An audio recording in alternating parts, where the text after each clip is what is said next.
started it. It's really dumb. It's really, really stupid. But it is the least stupid of the choices we had. That's true. Okay, welcome everyone to another day of replying to another critic's response on YouTube.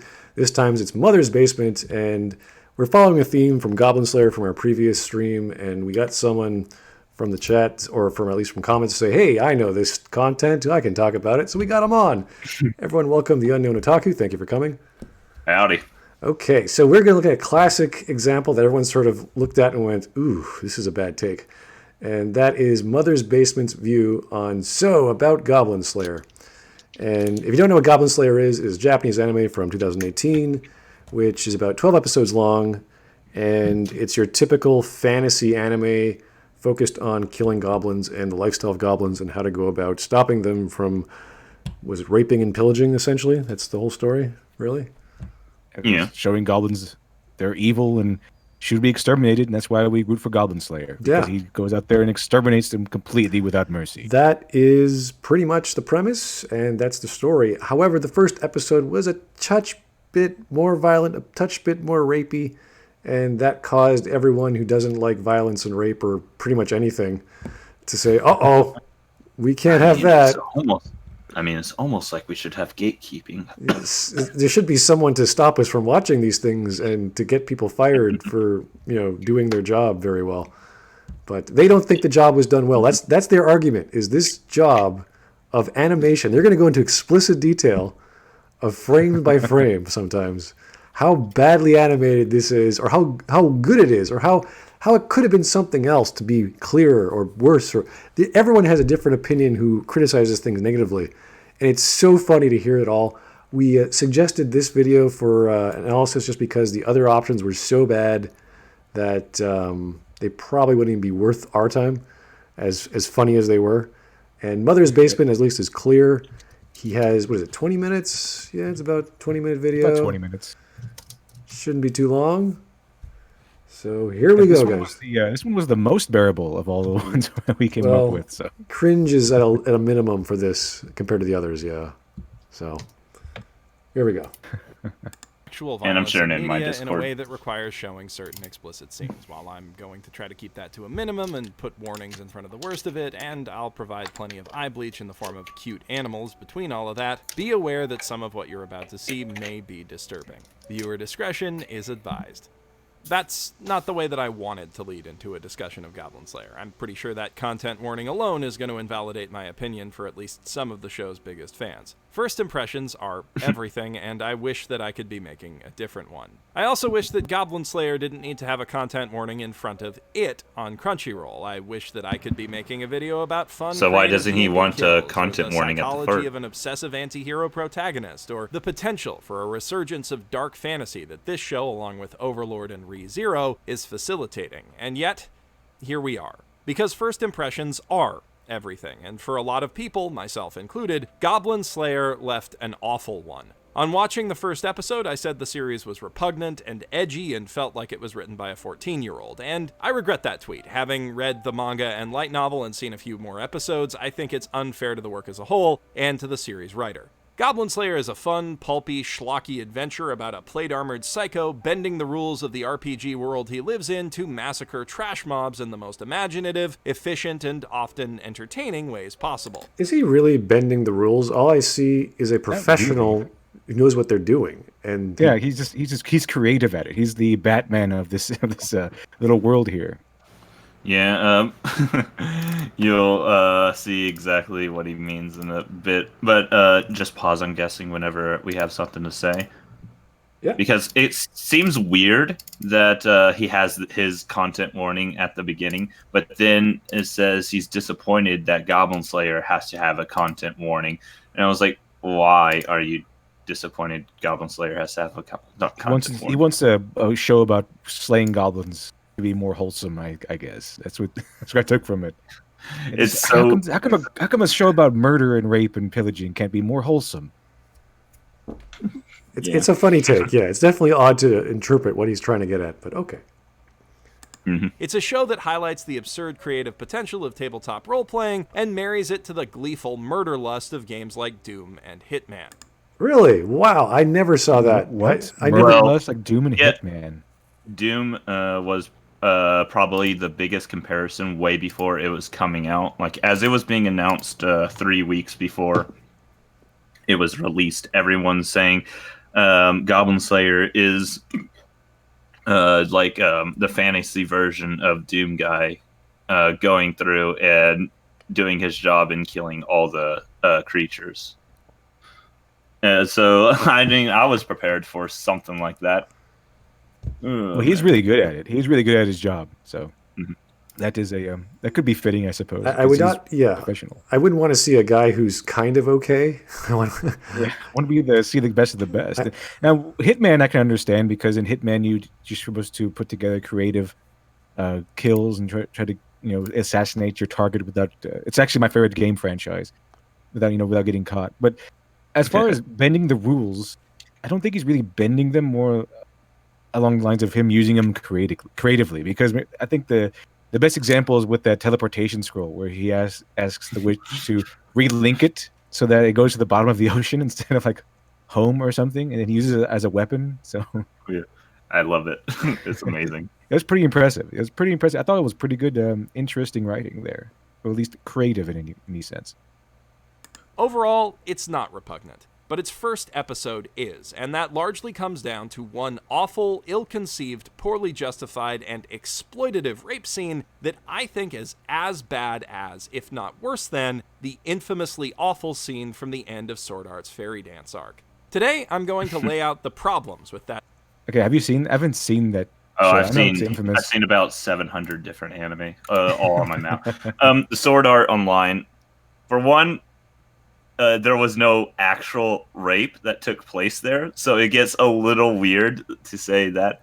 And there's a lot of things where he had Asuna completely chained up against her will, and he's there. He started licking her face and whatnot, and about to actually rape her in front of the hero, quote unquote hero.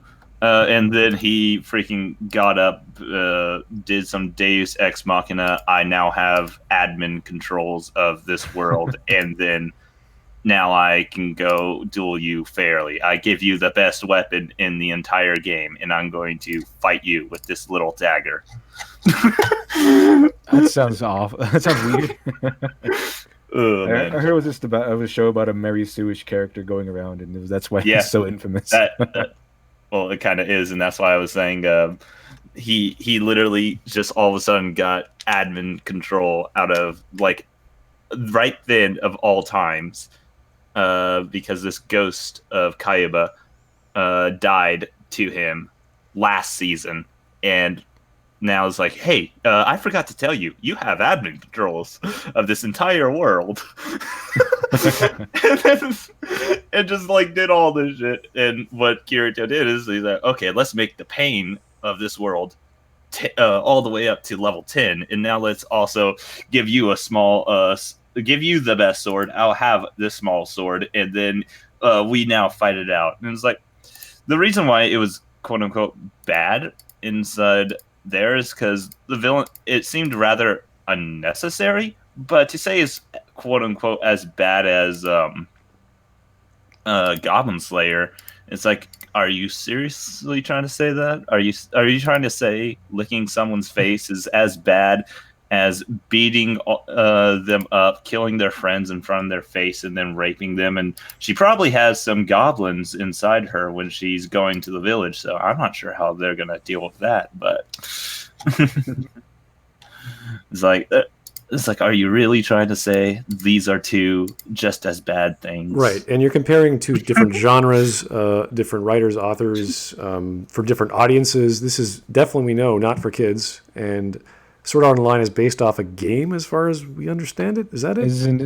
They're inside a holographic world. No, it's not isekai. It's just them inside of an RPG world, but I don't know if it's isekai or not. It has. Would we consider isekai? I'd say it's like, it's hard to consider whether it is or isn't, just because technically they aren't going into another world because they're still inside the real world. It's just their mind was teleported into another world. So technically, it could be, but could it? But at the same time, by the literal definition, no, it's not an isekai. Okay. I know it has some elements of isekai that you can look through, and it's really nice. I know Joe from Pause and Select doesn't want to consider it isekai, and is like, if Joe doesn't want to consider it, I guess I should take his word. Someone who reads 500 different isekai all at once. It sounds like me. They just blend together after about the first hour. You're like, what am I reading? There's some elf chick who likes the guy who hates Which one is this? Yeah, no, it's really hard to follow them all. So That scene's concept and execution, and dig into the issues with the anime adaptation that created them. And because I know that not everyone agrees that the scene is a problem in the first place, I'm also going to try to explain why I think it's detrimental to the series overall. So in case you don't know how... I would say it's kind of important to the series overall to establish the villain as the villain. It sets the premise. It sets the premise of the entire series. Why do you think it's like this? If you watch the episode 1 of Goblin Slayer, it is completely different from the rest of the series. The rest of the series is not nearly this exploitative or this gory or graphic. I know. It's not nearly that at all. And it's the reason why the first episode here is so explicit is because it's setting up the premise and giving the audience everything they need to understand every important facet of the series. Mm-hmm. I remember Best Guy Ever. He was, when he, quote-unquote, reviewed people's interpretations of Goblin Slayer, and he started talking about Mother's Basement. He put it in an interesting light, that Mother's Basement is arguing for the dumbing down of the content so that it can be... what's it called? So that it can be accessible to a wider audience, while other people were saying, no, I want this to go as niche as possible, which I love stuff that are catering towards certain people rather than trying to cater to everyone. And in the end, it doesn't have anything really amazing about it. But yeah, we can go start going. But if you think of it under the context of Mother's Basement's trying to make it for everyone, which also means you shouldn't be offending people, then this is where his thing's coming from. By the way, this person, he used to be a video game reviewer, a journalist. Oh, the Mother's Basement? Yeah. So just keep that in mind. Yeah, That's fantastic. doesn't surprise me. Goblin Slayer starts, the series opens with a young priestess signing up to become an adventurer and joining a party of other newbies on a goblin killing quest as a healer. They go into the goblin's lair woefully unprepared and are quickly overwhelmed and then die, except for the priestess, who makes a swift retreat and is rescued by the titular hero Goblin Slayer at the last second, and the fighter, who is brutally beaten and raped. Because in this universe, that's how goblins reproduce. This is meant to show that goblins are dangerous and make us hate them as much as our heroes do, or at least understand why they need to be killed so badly. And it arguably does that. I mean, it also could be a little bit of how goblins in fantasy, there's almost never really depicted of female goblins, and this is playing off the the trope that there is no female goblins. So instead, they actually just make it into the lore that goblins are grabbing and taking women to rape, and that's how they reproduce.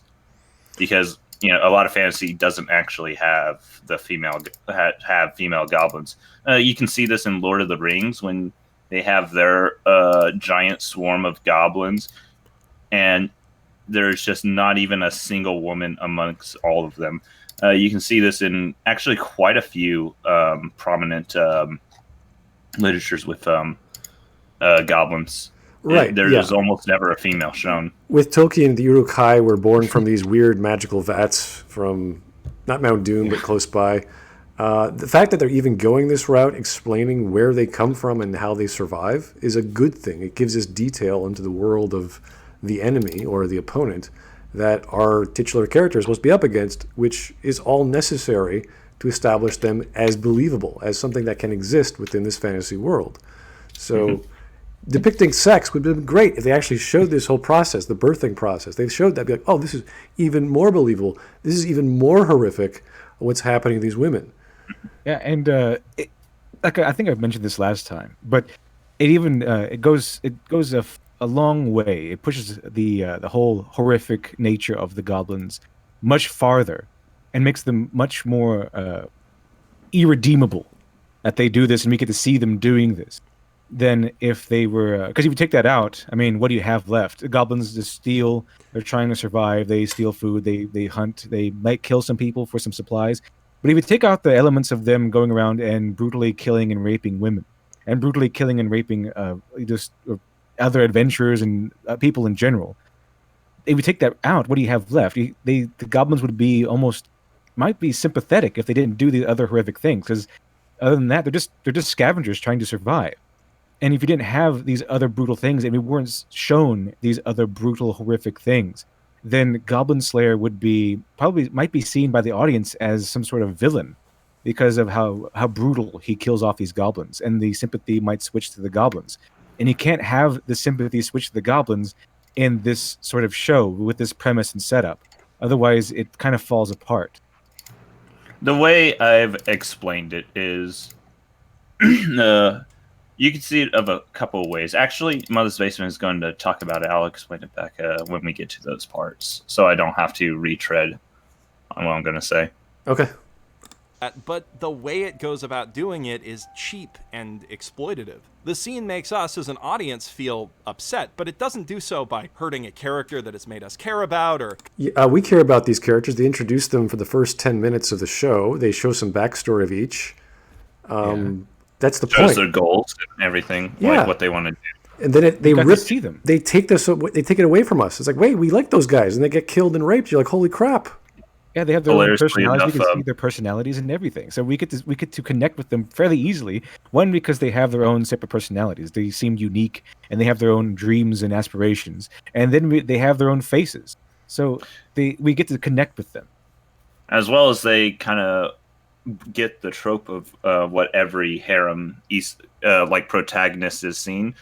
Like if you see the group, it's the little fighter right there who's supposed to be the rookie that is for some reason better than everyone else. You get the brawler who's that classic tsundere and all that stuff. It's like that group was actually like kind of like a little symbolic of other harem isekai where, oh, look at this group of groupies or whatnot, rookies, and going out and doing and accomplishing all this. The way that it goes and kills them off in the beginning is literally to tell you, this is not that kind of story. We're going to be fucking them up. And it's pretty nice to see it shown and done in this way. Cutting off a potentially interesting and fun storyline before it can begin, or doing any of the other things that well-written stories do. Yeah, this is really pissing me off right now. It should be this fun and interesting story. This story is called Goblin Slayer. Which one of these are Goblin Slayer? If the Goblin Slayer is not in here, then obviously we haven't been introduced to the main character yet. It's setting this world up. It's setting the tone. It's setting the horrors of what is. And then, ba-boom. Instantly, the Goblin Slayer comes in. He's like, okay, time to work. Guys, you get to see him in his best element. Like, what was he expecting us to do? Was he expecting the writers to do? Just have these elaborate backstories for these fantasy red shirts that are about to die? They do a good job at that, but we don't need their entire backstories because they're not the main characters. I don't know. Like, here's the thing. I dislike Star Wars, not because of any good reason, but because Stormtrooper number 702, I didn't see his backstory before he died. Did he? What was his relationship with his father before he joined the Imperial Army? Like, I don't want to know that. I don't need to know that. Well, I mean, he probably didn't have one all that much, as we were shown in episode 7 with Finn. Never mind. Taking in from their children or something like that. Brainwash.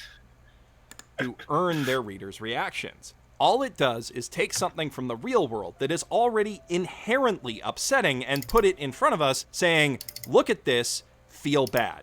And it doesn't even do a good job of that, but I'm getting ahead of myself. What doesn't do a good job of that? I thought it did a pretty good job of that. That's why you're complaining about it, because it's upset you, didn't it? It upset you. Watching this scene upset you. but it didn't do a good job. Yeah, at see, that. so he's arguing from the fact that it wasn't a good enough rape for him. It just It wasn't. wasn't a good enough rape. Like this is, I'll give this rape three out of 5 stars. You know? Yeah, but he does explain what he says a little later. But what he's trying to say is, it doesn't feel as if the narrative justified there being rape. You don't need. Okay, what did he say? What about murder? Okay, he doesn't justify murder either. You know, murder also is pretty traumatic and horrifying, but I guess it justifies murder, but not rape. Murder. Yeah, if you're murdered, you don't get to be traumatized. You know, that's it. Okay, you don't get to live on if you're dead. Okay, so it could be. It's also bad. So does the narrative justify murder and mutilation? Because I got that male hero gets his arm cut off. But does he? I guess he goes into a depth about that guy, right? I'm sure his dissertation on how that was wrong is coming soon. I suppose. Which is, I also wanted to talk about because I thought we were going to be doing the last person, because I went and watched the whole stream and I thought you were going to come on. I wanted to talk about where he was talking and saying, "Look, see, after every time the camera switches, the female no longer has blood." And stuff like that. And I was like, yeah, that is due to actual animation error. I've gone through scene frame by frame in my video to show, like, you'll see the poisons on the knives constantly disappearing and reappearing. You'll see that happen to the male as well multiple times. And it's like this, they're trying to explain stuff that is actual just animation error, and there's enough precedence inside the episode to show that this is actually just them fucking up, rather than just something that was meant to be inside the show, like that. Yeah, and I mentioned this last time, but you know, if you have blood and then also them like going at her, that is a trope from the American slasher movie, and that it's used in the American slasher movie franchises as a point of titillation. You know, it's a combination of sex and violence, blood over some scantily clad woman or something like that. It's often used in the horror genre in America. So if I would argue that removing the blood would make it less titillating. All right. That is, to put it nicely, really fucking lazy. It's the writing equivalent of a jump scare or of focusing the camera on a puddle of gold. How is this lazy? It's necessary. He's putting in elements. The creators, the writers of this series are putting in the elements that need to be there to show and to dictate to the audience what this world is about. Yeah, and how horrific comparing this world is. A technique in film like the jump scare to writing and saying this is the equivalent of that is, again, apples and oranges. It's like how many seconds of rape do you want? How many seconds of murder and killing and dismemberment? Like, how explicit? Like, do you want like Ninja Scroll with a sword, like cut through the bone and tendon and the muscle and the skin and all that? Do you want like X-ray vision? Like, how much more visceral do you want to get before he's satisfied? I don't. Because the creators of the show, we don't need to see the actual rape. We just need to see the implication and we know how horrific it is. We just need to know how horrific the characters going through it find it, and then we're fine with the implication. We don't actually need to see it. It's kind of strange that they're arguing. They seem to be arguing more closer to that point. He's saying it's not exploitative enough. It's like, okay, come on, sure. I mean, how much more? Like, again, the question is how much is too much. When do you? I think we got just the right amount. We didn't need minutes and minutes of animation of rape. We did not need that. We needed a few seconds, and that's pretty much what we got. Yeah. That's it. That's all we needed for the narrative to work. Or a cheap tactic for getting a totally unearned reaction out of your audience. And while people bleed, right? People have blood inside their bodies. Are they supposed to be hacked to death and then not show blood? How is this cheap? This is they're trying to show you how horrific this all is. Why do you think they included rape? Why do you think they included a saccharine opening with very innocent and inexperienced looking fighters who look like they're going to be the heroes of this franchise, and then have them brutally murdered and destroyed completely? It's because he wanted to shatter the audience's previous notions of, hey, this is going to be a fun show. Right. This is going to be the fun, plucky adventures going on an adventure. and then they wanted to shatter that expectation and turn it into, hey, this is Goblin Slayer. This is a brutal, bloody world, Right. and that's why you have all these things in here. The expectation I was having was that the kid was going to be the Goblin Slayer because he goes into the cave, he screws up, and he manages to escape or whatever. I thought something that would happen. But You would think so. You would think so. I was pleasantly surprised. But guess what? They changed it. It's like, oh my God, he's going to die. And then they're going to die. And then she's going to get raped. Holy crap, this is a horrible world. This took a quick turn. Yes, exactly. All right, now I see what kind of show this is going to be. It sets up the premise. But I mean, if we wanted to eliminate goblins, the easiest way to do it is simple. Just round up all the women and just, yeet them. Well, stop bringing women on your raids in the cave where all the goblins are. How about you don't bring women along then? I mean, Yeah, period. you know what they're like. At least don't bring women along when you go take on goblins. Well, in the story, you can hear in a different episode, the way they actually get it is not even constantly by women going in, but rather them going and scouring towns and kidnapping them. They kidnap women from villages and everything. But I mean, you're going after goblins, and you bring in 3 women adventurers. You have to be prepared. You should know something about that, right? I mean, it's common knowledge amongst villagers. These young adventurers had no excuse not to know what they were getting into. Even the priestess talks about there being what's it called? The priestess talked about there being folk songs that were told at night to scare children of the goblins kidnapping women and raping them. And it's like it's something that should be known. Yeah, they should know that. I mean, if you go into a bear's cave, you probably have some idea that the bear will there's a good chance that your bear will kill you. So be prepared. I mean, it's kind of like, because these goblins are wild animals, and these goblins aren't some weird myth or secret. They're a common occurrence. I find it strange that no one's asked Goblin Slayer, or there's no procedure they tell people on the best way to deal with goblins. You would think over time, if there's someone like, Goblin Slayer, they would tell their secrets and hints on how to deal with goblins so you can minimize your outcome. I've always found that a little strange. But yeah, for, rookies. Yeah, but I think the main thing here in the first episode is one of the elements here is that adventurers tend to be cocky and really, really full of themselves. They tend to be They think they're invisible. They think just because they're the best of whatever, they can do anything. And even if it's their first quest, they're just full of hubris, and this is what gets them killed in the end because they're not prepared and they haven't made preparations. The only one who thought of that was Priestess because she's smart. She's the only smart one. Yeah.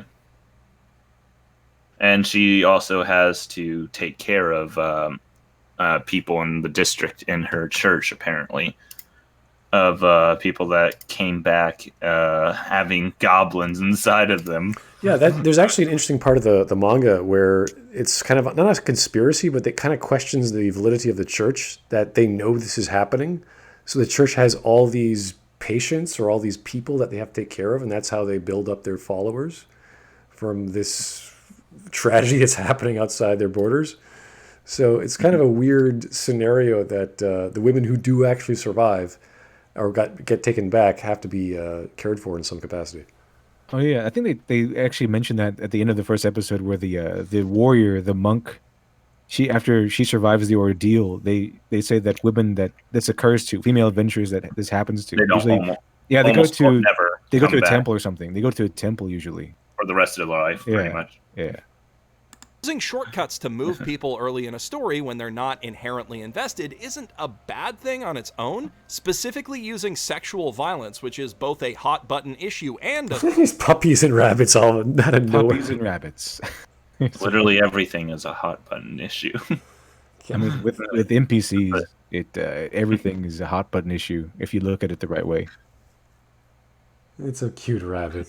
No, my father was killed by a cute bunny rabbit. How dare you do this to me? A whole family was Haven't you mauled seen by Marty puppies. Haven't you seen Marty Python? That's the most foul creature you've ever set your eyes on. Yeah, why are you showing me these horrible creatures? How cruel of you, Mother's Basement. Source of trauma for hundreds of thousands of people is, at best, crass and tasteless. No, it's not. It's not crass and tasteless. It's Crass how. and tasteless. It probably tastes a little like dirt, sweat, and some blood. Well, literally, yes, but we're talking about the depiction of rape in the show. It's not crass and tasteless. It's necessary. It's there for set the premise that the author wanted you to see. It's so horrible. It's like it's rape. It's supposed to be bad. What do you want? It's not the right kind of crass and tasteless. It's not the right flavor of disgusting. You know what is? not You know what apparently isn't crass and very very tasteful. That's done in this first episode. Mutilation and murder. Yeah. That's apparently the tasteful part. Okay, that's the acceptable high class tastes. It fits the high class tastes of Mother's Basement. Was the mutilation, amputation of a man's hand, and murder, and that's acceptable. That's perfectly fine.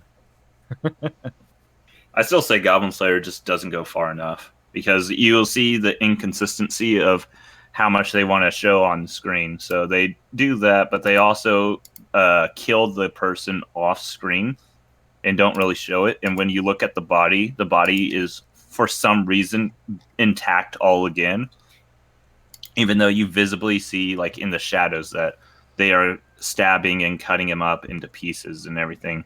But you know, when it skews over the body, he has no cuts, no nothing. You won't see like humans inside the show really all that badly beaten.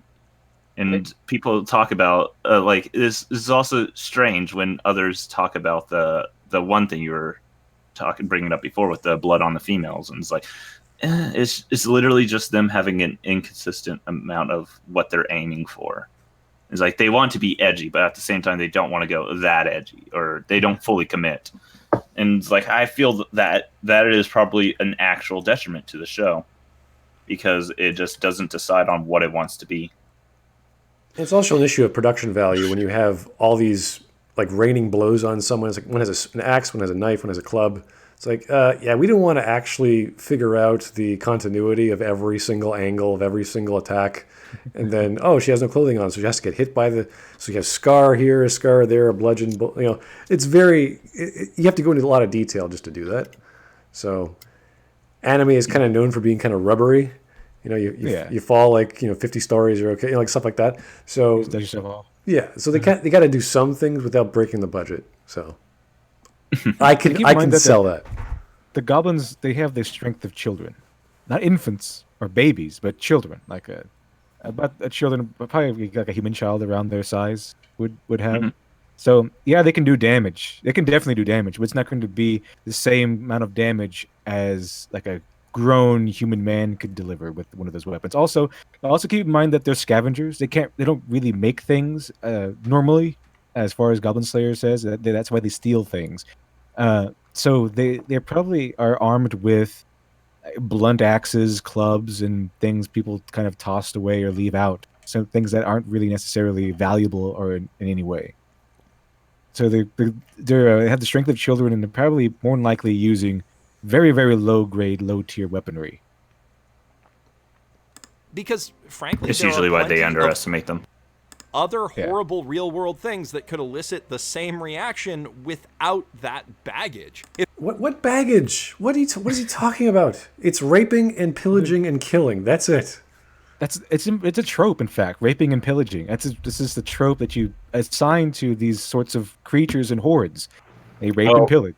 The quote-unquote baggage he's talking about is that it is supposed to have some kind of what's it called? Some kind of not better meaning, but more of it has to justify using rape. Apparently, well, it's murder. I guess murder is justified here. They're goblins and they're wild animals. How much more justification do you need? I mean, it literally has to.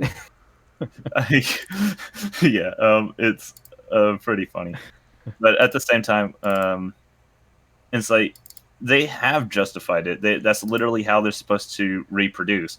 And it's not like a goblin, the way it is going to just be like, well, it's not justified to rape them because they could just, date the people and take them out for kids. And it's like, you can murder the ones they murder. They can murder, but if they want to, if they want to rape, just don't rape them. They have the goblins take them out for a nice dinner, just to pay for the meal and everything. And then if it's consensual, it can happen. But if they want to murder them, that's okay. Just go ahead and hack their hands off, whatever. This is always the writer can't write whatever I say they can't write. The only justification I think a writer needs is, do I want to put rape in the story? If the answer is yes, he's justified. Now, it all depends on whether the reader likes it or not or can handle it. But the writer shouldn't be held back just because some people have sensibilities that need to be upheld. That's ridiculous. Okay, got a super chat from Adam Wofford. In D&D, half-orcs are usually made by human or elf females, are wrapped by orcs and also trolls. Giants, how half-breeds are usually made that way. Okay, well that's, I guess, a common occurrence. I'm not a D&D kind of guy, aside from video games and some stories there. But yeah, that sounds... If that's true, then I believe half-orc is an entire race you can pick. So if that's true, then there's a lot of raping going on in the D&D world then. If the goblins were to, say, shove their knives in a box of puppies or stick their dicks in a box of puppies, we'd be equally disgusted with them. No, we wouldn't. I don't think equally, but... No. What are you talking about? It wouldn't be the same narratively if they killed a bunch of puppies versus killing a bunch of fledgling adventurers. It would be a whole different show. It would be a different premise. He's talking about disgust right now. He's saying goblins would also be disgusting if they did that. Yeah, they would be. They would. But the same narratively speaking. Like, if it makes no sense. Of puppies go into the cave and get killed, then yeah, that's one thing. We can see how horrible they are, but it wouldn't be the same. It wouldn't set the premise nearly as well. Or the goblins are going and kidnapping puppies. Just like, yeah, that's terrible. A box and shove their dick in it. That would even be worse because it'd be way more cliche. I mean, what are they going to do next? Steal candy from babies? They're going to go in. We needed to see adventures. The whole setup is leading into this. This is what we call good writing. It was well crafted from beginning to end, and everything fell into place. I could see the Chekhov's guns being shown and then fired. It was fantastic. You can say it's simplistic. You can say it's all kinds of things, but what it isn't is lazy and cheap. It's well crafted for what he wanted to do. And having puppies in there, it would be completely different, and it's not the same at all. Okay, these puppies versus a group of fledgling adventurers going into a cave and showing the audience how horrible the adventurer's life is and how dangerous an adventurer's life is, how important it is to be prepared and to know your enemy, like Sun Tzu says, and then how horrific what the horrors await these people and how horrific these goblins can be, how irredeemable these goblins can be, and why the character of Goblin Slayer in his entirety is necessary. Yeah, from that, I guess we just learned that Goblin Slayer is just advocating Sun Tzu, the art of war. Sort of. I mean, or the audience just wants to look at women. Oh yeah, that's it. We need them goblins. Mm-hmm. Because the whole show is just rape, and that it's totally not just the first episode. It has this best one. It takes place in other episodes too, but it's not nearly like explicit. Yeah. It's totally just not episode 1, 6, and 11. Yeah, totally not.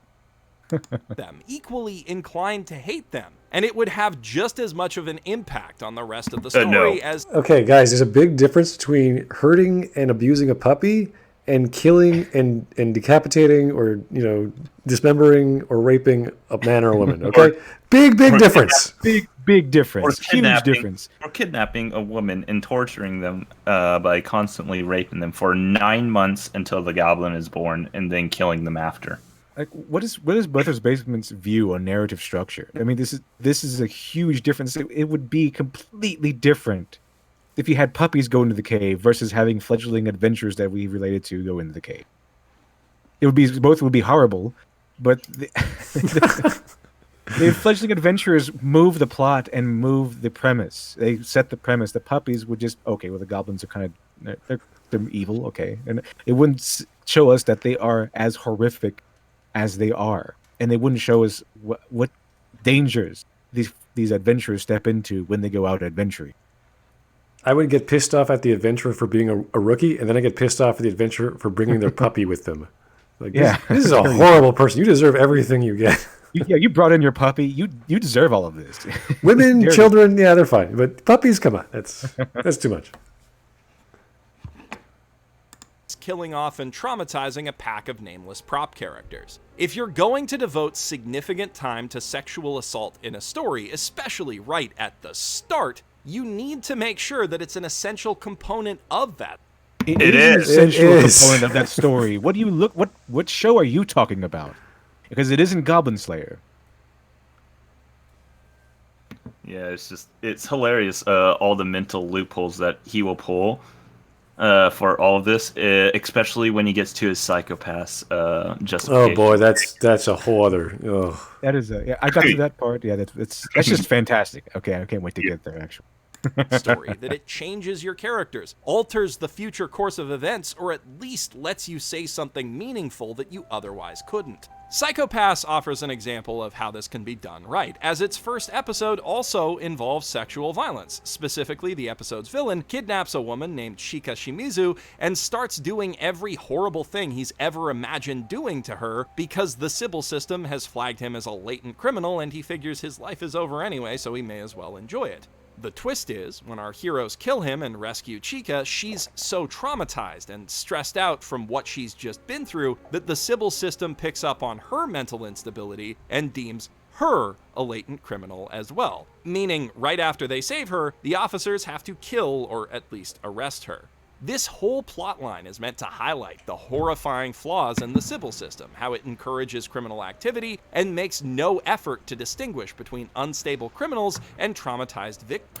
Okay, so what he's trying to talk about is when he says rape is not justified in Goblin Slayer and rape is justified in here, it's saying that rape is not used just to make you disgust and hate the villain, but it's used to intertwine with the narrative structure of the story and everything like that. But that's usually also ignoring the fact that goblins have to reproduce in some way, shape, or form. Yeah, so it still ties into the narrative structure. It's saying there should be an overall thing about it. And it's like, that's a way to write. It's not the only way. Yeah, because what that does, the premise, once the premise is set with the sexual assault shown to the audience in the first episode, what that does is that, because Goblin Slayer it relies on the premise of the goblins being completely irredeemable. They even bring that up in the first episode. What if there's one good goblin? And Goblin Slayer says, yeah, you might find one. If you look really, really hard, you might find one good goblin. But probably not. Someone is going to keep killing them. And this is even backed up with the Goblin Lord later on, where he's shown as a kid. And when adventurers take pity on him, once they turn their back, he kills them. And he always exploits these human emotions and everything. Every time a human takes pity, human shows remorse or regret or whatever, he always takes advantage of it, like other goblins do. Mm-hmm. And so the Goblin Slayer's premise has to rely on the goblins remaining irredeemable and unsympathetic completely. So what this sexual assault has done, showing us the sexual assault in the very first episode, was to taint every goblin we ever see, because we know what happens.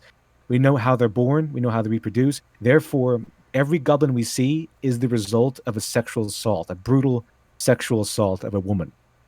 So that if nothing else in an audience's eyes makes them irredeemable, that adds on to it, because they are tainted by that, what we could call, metaphorically speaking, original sin. They are all born out of rape and sexual assault, making them more irredeemable than they are already. Justification. Yeah. Comparing it to another anime, especially a futuristic one where they're talking about a AI system that says, oh, this person is going to commit a crime or going to be labeled as a criminal, which has meaning, is pretty similar to the narrative structure of, let's say, the first episode of a series. Again, the same episode, each numbered, but we're talking about totally different worlds.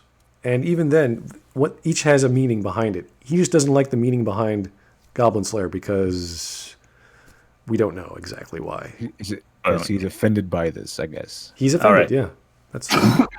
there's no literal other justification that he puts on the table as of yet to prove to me that the sexual assault in Goblin Slayer was not needed, and it was superfluous. It was just unnecessary and unjustified. It's justified. Yeah. And narratively speaking, it is justified. I want to turn the focus just a little bit to take in this scene of Psycho-Pass. There is two characters that go after each other. We don't really know a backstory between either of them and does that. This will be important for later inside of the video. Meant to highlight the horrifying flaws in the civil system, how it encourages criminal activity and makes no effort to distinguish between unstable criminals and traumatized victims. And that message is amplified by showing Chica going through one of the worst kinds of trauma imaginable, making us entirely sympathetic to her plight. Threatening a box of...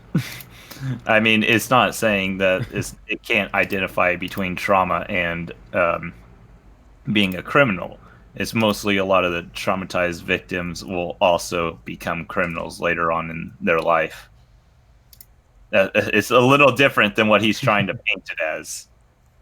I mean, you can write terrible elements in stories. People use them all the time. You can have murder, for example, is one that people often don't really care about. But you can have a murder, right? You can have there are several aspects. There are several storytelling aspects to the subject of murder. You can have I don't know, the buddy cop who had his partner murdered. Now he's out for revenge.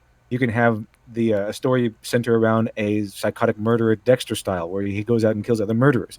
You can have the story of a serial killer who, you follow him through his mental illness and how he deals with needing to murder people. There are all kinds of stories you can do with murder, the subject of murder, and they're all justified. Similarly, there are also several different kinds of stories you can do with sexual assault. This Psycho-Pass is one of them. We're going to follow, the story of a woman who has been traumatized by her own assault until she becomes, I don't know, I haven't seen Psycho-Pass, but I guess she becomes a criminal, or at least is tagged as one, and that's that different story. However, we can have another story, Goblin Slayer, which gives us the story of the goblins being a horrific, irredeemable race of creatures so that Goblin Slayer and his crew can be justified doing pretty much anything they can to exterminate them. They are a problem. They are irredeemable in every sense of the word. If they were redeemable in any sense, the story would be completely different. So it's not just about having to follow the assault victim's trauma. It's also about showing how the assault victims are traumatized because of this horrible, horrific race of little wild animals here. And then in walks in the Goblin Slayer. He's the solution to these problems, and it's kind of like the same idea with the detective story, where you have the detective who can solve the problem. He just has to go through the process of figuring it out, and the only way he's going to figure it out is if the criminal is imperfect. So he has clues. He leaves things behind. So if you had Goblin Slayers and the goblins are all amazing, I mean, it's just like this would be a bloodbath. Like no one would win. So you need Goblin Slayer. It's it shows that there's a bunch of heroes there who don't really care about the goblins. So so you need that element of there's a potential for us to succeed, even though Goblin Slayer is not perfect. He gets caught up. He gets injured. Yeah. So it's like this is a struggle for him to do that. It's not like he's some Mary Sue who's walking around. Almost like someone described him as a hyper-focused person with one goal in mind that has extreme autism. Oh well, there is a video out there where describing Goblin Slayer as a Mary Sue or Gary Stu. So it's like okay, let's not go through that. So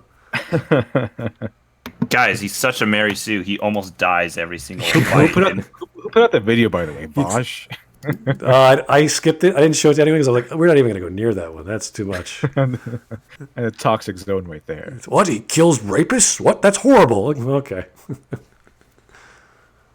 Puppies or even subjecting Chica to a lesser crime would change the outcome and meaning of the story. So I think that using sexual assault as a plot point there is justified in a way that Goblin Slayer's use of it simply isn't.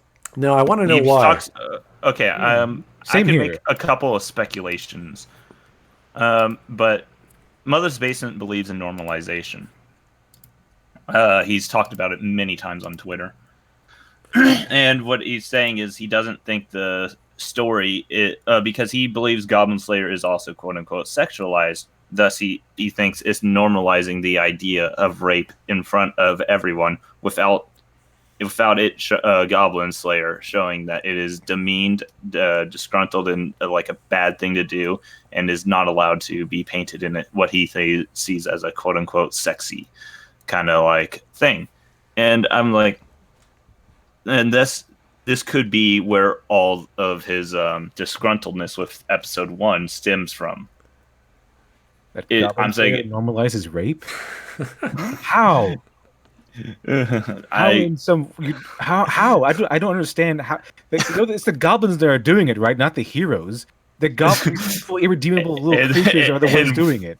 And we go out and kill them. So the hero of the story is called Goblin Slayer. He goes out and kills the things that are raping things. Okay, how is this normalization? That if anyone wanted to be like a rapist or something, they say, "Oh, I want to watch Goblin Slayer."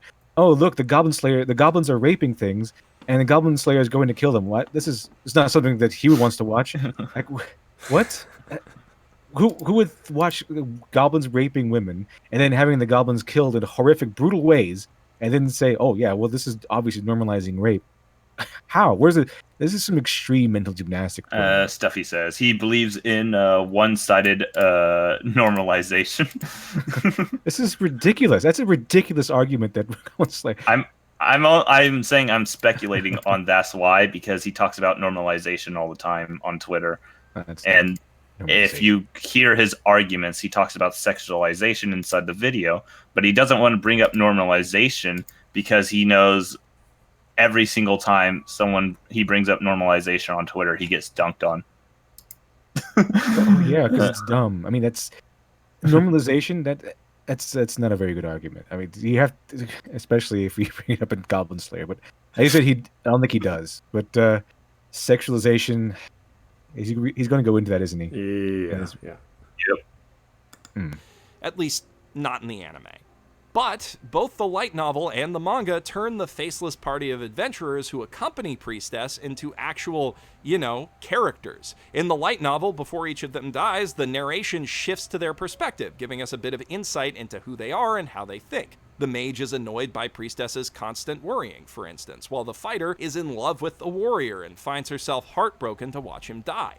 In the manga, each of them is given a one-page flashback where we learn that the warrior was a poor farm boy who picked up some big dreams listening to tales from other adventurers. The mage was a spell-casting prodigy destined for great things. And the fighter was the daughter of a martial arts master who wanted to honor her father's legacy by saving people. It's as thin as characterization gets, but it's still characterization. It tells us who these characters are and who they could have been.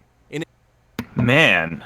Wow, it's now a lot better that it has characterization. Would you say it's good? Let's go back to, well, not go back to, but remember, you were talking about psychopaths. These were two characters that had no backstory. Literally, the only information you got is that, oh, he was picked up to be a latent criminal, so let's kill him. And then that was just a random girl on the floor. Are you going to say that seems bad now? It would seem so, according to his argument. Well, when you're comparing the primary source to an adaptation, obviously there's going to be stuff left out. So that's true, and I agree that it is better in the manga and the light novel. But we don't really need this information. We don't necessarily have to. It would add to the drama, so yeah, it would be more dramatic. But it's not about these characters.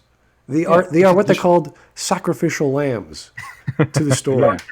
I think it's a pretty good description of these characters. Yeah, they're supposed to get hurt and died and mutilated and murdered. That's the point of that scene. These characters we've known for 10 minutes go off on their adventure, and it's not all pixies and fairies, right? It's blood and guts and murder. Well, I think it was more like the story could have cut it out because they're not important characters. All the thing that you're supposed to know is that this can happen to anyone. It doesn't matter who it is. That all this will happen indiscriminately. Doesn't matter if you're the weakest. Doesn't matter if you're the strongest. Doesn't matter if you're just this holy person or probably the most evil person. It Because doesn't matter. It happens indiscriminately. what happens in the beginning here is that it continues to play on your expectations that this is going to be a little group. This is going to be your main characters. It's the main character setup. Here's the group, the starting rookie group with all the characterizations and all the typical personalities that they usually have. You know, the spunky warrior, the uptight mage, the innocent priestess, and the warrior swordsman with big dreams and goals. So they have those typical, stereotypical personalities and aspirations. But after that, and shows us once they're getting killed that this because you're going to dream big, just because you dream for greatness one day, doesn't mean that you're going to become a great hero if you don't watch your back. And this is what happens to them. They're not. There's no destiny here. There's just you win or you lose. I love the fact that they're all called after a stereotype. It's like Yeah. they're so generic that they don't even have names. And that's the most funniest thing to me in this whole thing is that they don't have actual like made up fake names.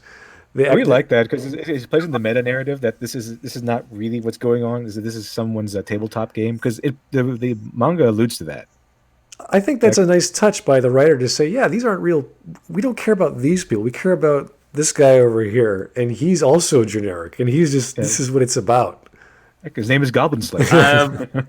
I've heard that this was a little. I don't know how true it is because I never looked into it. That the show was actually made off of like the creators' D&D games. I heard that too. I think the Goblin Slayer was an NPC that showed up in their games. They loved him so much they made a show out of him. By the way, that character behind the desk, her name is Guild Girl. That's her name in the show. Yep. In the manga. A different world with less rapey goblins, these characters could have been proper heroes. And But they're not. Yes. The Thank you, point Mother's was Basement. they shouldn't be, or they're not going to be. Yes, that was the entire point. That was the entirety of the point. That's why the horrificness of the goblins were justified. You just said it, Mother's Basement. You just said it. What are you doing? You just said the exact reason why the goblins were portrayed the way they were portrayed. I'm sure we could rewrite the story any number of ways, and they could be actual main characters. But it's not. That wasn't the purpose of them. If the story was written completely different, then the story would be completely different. Well, thank you for Mr. Insightful. Thank you for that. in their own right, the warrior could have been Dragon Quest's Erdrick. But in this Erdrick, no, just no. It's not a big deal. If you play the first Dragon Quest, back in 8-bit days, yeah, maybe. There really is no personality, so. But definitely not past Dragon Quest 6 or 7, where they actually have, these fully Akira Toriyama style drawings and character art. So maybe. Yeah. And on that note, there's no characterization because, they do have a little bit of characterization, and so I guess it would fit there. But the thing is, we don't need complex characterizations for these people. We just need generic setups.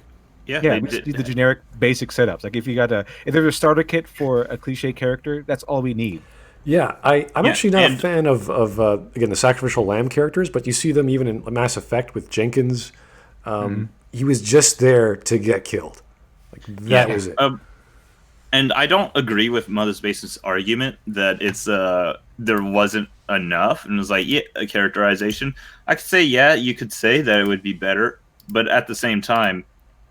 Like how much is it to the point that it has to have a characterization? There was some inside the anime as well, talking about the goals and dreams of the future and what they will do and all that. And then he says, "Look, the show has more characterization in the manga. Thus is good," and talks about one more page. of characterization, and it feels like this kind of arbitrary standard that he's setting.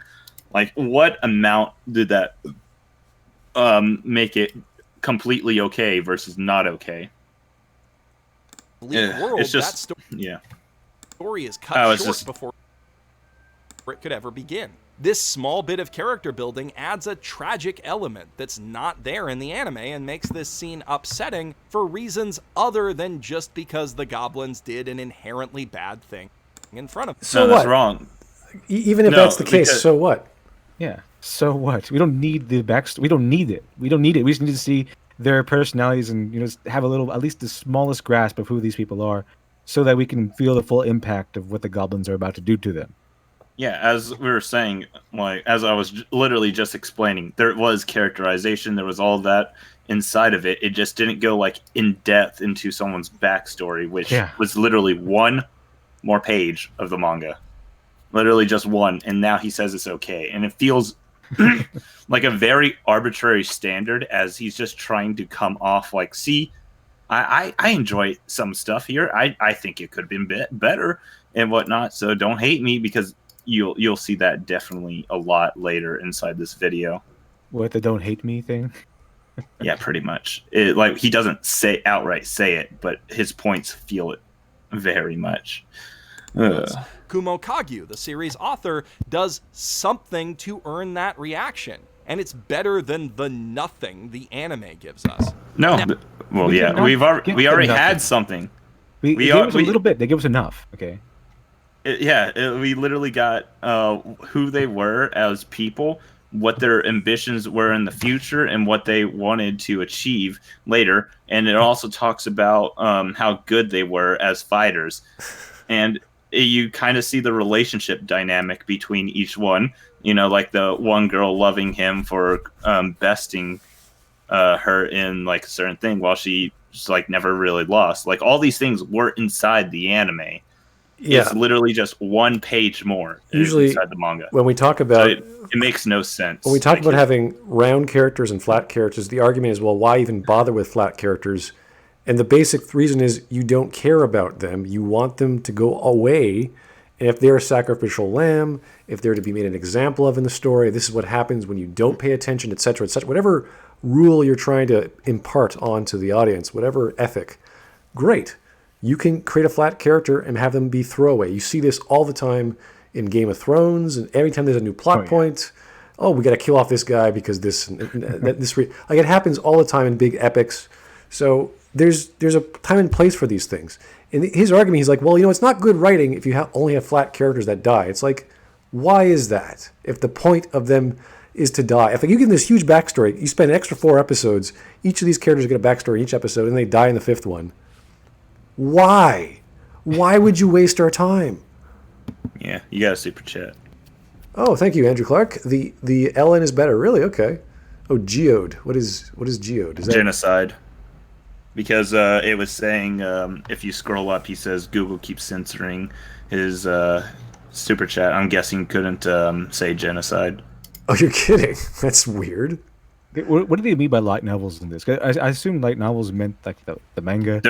But I also know there's a prose. Here's Goblin Slayer has a manga and a light novel.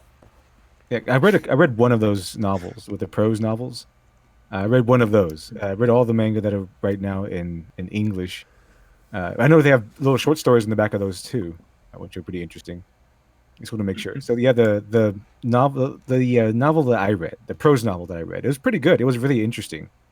It dived into the concept of what happens if a goblin, because the goblins are depicted as being able to learn things. They're not very smart, but they can learn if they are given the opportunity to do so. And it fell into the concept of what happens if a goblin got like picked up a relic from a dead cleric, and it's a relic of wisdom. It was a cleric of wisdom, and the god bestowed wisdom upon that goblin, and he became a wise goblin paladin leader. Like a goblin paladin came up.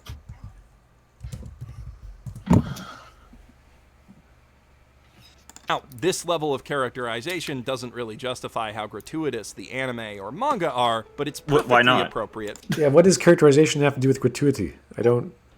What's the connection? It's just these arbitrary standards that make no sense. Like, he says these things as if they are true, but has no basis to build on them. Well, This is because he's personally offended. That's what seems to be. He's I- not giving me any other reasons to think otherwise. I didn't know he was so connected to characters he was not connected to, and they should have been more. They should have been more fleshed out so that he would feel more. It's like, what are you saying? You don't need They don't need a whole novel on each of these characters to feel, the way we do. We just need to see the basic connections. That okay, yeah, they're human. Okay, good. I can see that they're not faceless people. They're human. So I can feel bad when I see them be mutilated and killed. They're human. They have actual human interactions. They have their little party and They have a dynamic and everything. Yeah. They have their own unique looks. I mean, they look different. They're not just generic, complete generic looking people. They have their own style. They're actually more defined than Star Wars Stormtrooper number 725. For the way the novel handles the scene. Which leads us to the bigger problem with the anime, the way that it sexualizes this violence, treating what's supposed to be a traumatic, scary moment as dimly lit fan service. And Jesus. Okay. Here we go. Yeah. Do we have to say anything more about this? Let's just listen to him, okay? undermining its own message in the process. No. Now, whether or not something is sexualized is, to some extent, a subjective question, one that requires making assumptions about both a work's author and its intended audience. For example, all of these shots of feet seem pretty innocuous and innocent until you realize they're all from Quentin Tarantino films, and Tarantino is a notorious, soul man. What does that have? Who cares what his fetish is? How does why does that matter? It doesn't matter at all. Yeah, and I don't think he understands what he's trying to say, because he goes to the point that anything sexy that one could find sexy is inherently sexualizing, which isn't really true. And I heard that person of the other stream that y'all were doing it on was trying to explain the difference, and I'm like, what? There is a difference, but the way he was explaining it is so completely flies in the face of what it actually is. That makes no sense. You just got a super chat. I'll explain it right after that. Okay, Andrew Clark. In Overlord, the author will write multiple page backstories for a character that is killed in the next scene. In fact, Volume 8 is entire book doing that. Okay, if an author wants to do that, great. Well, yeah. Okay, and Overlord is different in this case, because the Overlord is not 100% about the main characters, because the main characters are literally so godly overpowered, they can literally sneeze and kill off all the people that they're fighting.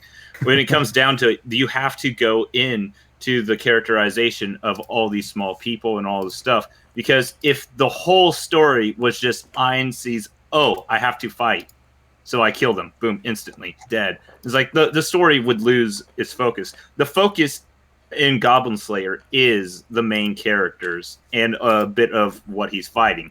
The focus of Overlord is everyone else, like God amongst men. It's also why in One Punch Man, you get almost all that time dedicated to everyone else. It's because Saitama, while he is the main character, he's not the main focus of the story. This is kind of like an apples to oranges comparison. It's something that has a completely different direction of where the story is going. Yeah, I call it the static character formula. It's usually when you have a static character as the main character, but they're bland. They don't really change much. It's so that you can. Well, I wouldn't say they don't change much, because, like in Overlord, when I say they're ungodly strong, I mean he literally stood there and took the strongest attack that anyone could possibly do, and he pretty much didn't really feel it, and instead he had to go fight an entire army of like a few 100,000 by himself and wipe them out in about 5 minutes. Like, when I say he is godly overpowered, this is like it's literally like this a horde of giant people with machetes versus infants. It's not even a competition. But So yeah. to speak. Sorry. Oh if yeah, no, just I was ruined about to Hulk. get into the sexualize. Okay, when it comes to sexualization and what is quote unquote sexy, like the Tarantino films, yeah, he can find it sexy, but those aren't sexualized scenes of feet. When it comes down to it, like say some girl has like her front button of her pants undone, has a lollipop in her mouth, and it's like focusing a lot of her lips and everything and curves. It's like, yeah, you could say that is sexualized, but a gay person that watches it wouldn't be turned on by it. So it's not sexy for them. There's a difference between sexualized and sexy. And when you just say, look, because people find these feet attractive, thus is sexualized, that's completely ignoring what sexualization is. Yeah, a bunch of feet walking across the floor is just a bunch of feet walking across the floor, guys. Okay? Sometimes a cigar is just a cigar. Yeah. All right. Oh man. That's what I was just going to say. Press play. Fiction for you, and if I made it better, I guess you're welcome. This subjective element means that any argument I make about Goblin Slayer's intent can be countered with, well, it's supposed to be horrifying, I don't see it as sexual, and if you do, that says more about what you're into than the show. Yeah. And this is why he wants the standard of it's just subjective, so that he can make his claims and be like, look, I'm not wrong, it's just my opinion. Then nothing has any value. Nothing has any possible critique. You just say, I think X, well, I think Y. We're both right. Yeah, like, no, that's not useful. We can agree to disagree, you know. And if he thinks that, he has to back it up with evidence and an argument like everyone else. And sadly, his argument is just, I don't like it, but it's not rapey enough for me. Yeah. That's what he's been saying. It seems like what he's been saying to me. It's not rapey enough. I don't really need it to be more rapey. I would prefer it to stay the way it is. We got just enough. Okay, we got just enough. And so he was a video game reviewer, huh? That's yeah. Well, video game critique. I just went to look at chat. Okay. Someone said, ask the Unknown Otaku of how much of a Zuck Mother's Basement is. I'm thinking they're trying to say how much of a cuck. Yeah, probably. Okay, so you don't have to respond to that. That's not necessary in this conversation. All right. Okay. But I like talking about it. Instead of that, I'm just going to focus on how the scene is shot and presented. Now, if I was talking about the manga, I don't think anyone in their right mind would argue that this panel from the same scene isn't sexualized. Fighter is impossible. How is that sexualized? They're just ripping off her clothes. Okay, it doesn't seem sexualized. Well, I think we're kind of mired in the horrific, the terror, and the horrifying element that the goblins represent. Well, you could somewhat see it in the sense of how it has an impossible contort of the body to see everything at once, while she's also constantly blushing the whole time. And it gets a little weird when it's actually showing her faces as it's doing it. It's almost like she orgasmed or something. In one of them. It was just like a weird thing from what I've heard. I haven't actually read the manga, but I've seen a few of these panels.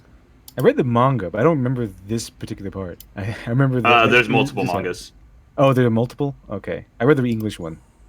Yeah. I read the English one. Okay. There's so much source material and changes between them. I was like, fuck it. I was going to do research for it, and then I figured that out later, and I was like, well, fuck this. There's so many different ways they're telling it. There's no one definitive way. I think it goes into like more porno territory than if it's like that. It kind of hurts the story. So I guess that's why they went a different route. Or at least I don't even think that hurts the story when it comes down to it. With the premise, it kind of does a little bit. No, but I'd argue even like I don't think Goblin Slayer is sexualized. I don't think it is. And if it is, it's to the point of tapping on someone's shoulder, quote unquote, gives them pain, just because of stuff like that. And if you want to make the claim that it is quote unquote sexualized, then I'm like, okay, now let's go and talk about what it means as if it is sexualized. This is the goblins going in and savagely raping them in a sexual way. That means they're not going in for the purposes of reproduction. They're going in to satisfy their sadist and beast-like instincts. This is not for it, and well, yeah, I know they do. As in, it's shown that they will first satisfy their instincts rather than satisfy their pleasures and all that stuff, and then they'll reproduction. When it comes down to it, this is actually making the goblins look worse because they're not initially raping them for the purposes of reproduction because they can't do it. This is them deriving pleasure and purposely going and causing harm to them because it makes them feel good. It's like, okay, that makes it even worse because at least with them having to go and do it for for the purposes of reproduction, it makes sense why they do it. It's evil, but it makes sense. But if you're going and literally saying they're doing this for the pleasure of themselves, this makes them even more evil than before. Oh yeah, I mean, when we say it hurts the story, I mean it hurts sort of the premise as far as the meta work is, because the audience is now, if the audience is titillated by it, if the audience is seeing it as sexual, then it's not, they can't as easily concentrate on the horrifying elements and how tragic this all is. I mean, it's still there, but then the sexualization then would just muddy up that what the premise is trying to throw across. Yeah, it makes them more evil, but to me, it seems like it would hurt what the author is trying to convey a little bit. At least it'll muddy the waters a bit. I don't know. I see it as, even if it's still in the contextual of the story and everything like that. It still makes sense. I'm just talking about the meta, I think it makes even more sense story-wise. But yeah, it makes sense story-wise, yeah. But it would muddy the waters a little bit as far as the audience looking at it would be. If the audience is getting titillated by it, then to me, it kind of muddies the premise a bit. Which muddies the water. Muddies the message. It muddies the message. Well, you have to understand, a lot of manga is trying with adult themes. Pretty much has nudity, and it doesn't matter what context. So it's like, oh, cute girls that are topless. Like, it's gonna happen. So I haven't even read that much manga or watched that much anime, relatively speaking, but I do know that. So even in like stuff that's meant for kids, there's always some sort of like fan service somewhere. Yeah, I would say in some capacity. Yeah. I mean, in Pokemon, Misty and all the female friends, the creator literally said the reason why they change a woman every few arcs, give or take, is because they want their audience to have a different type of eye candy.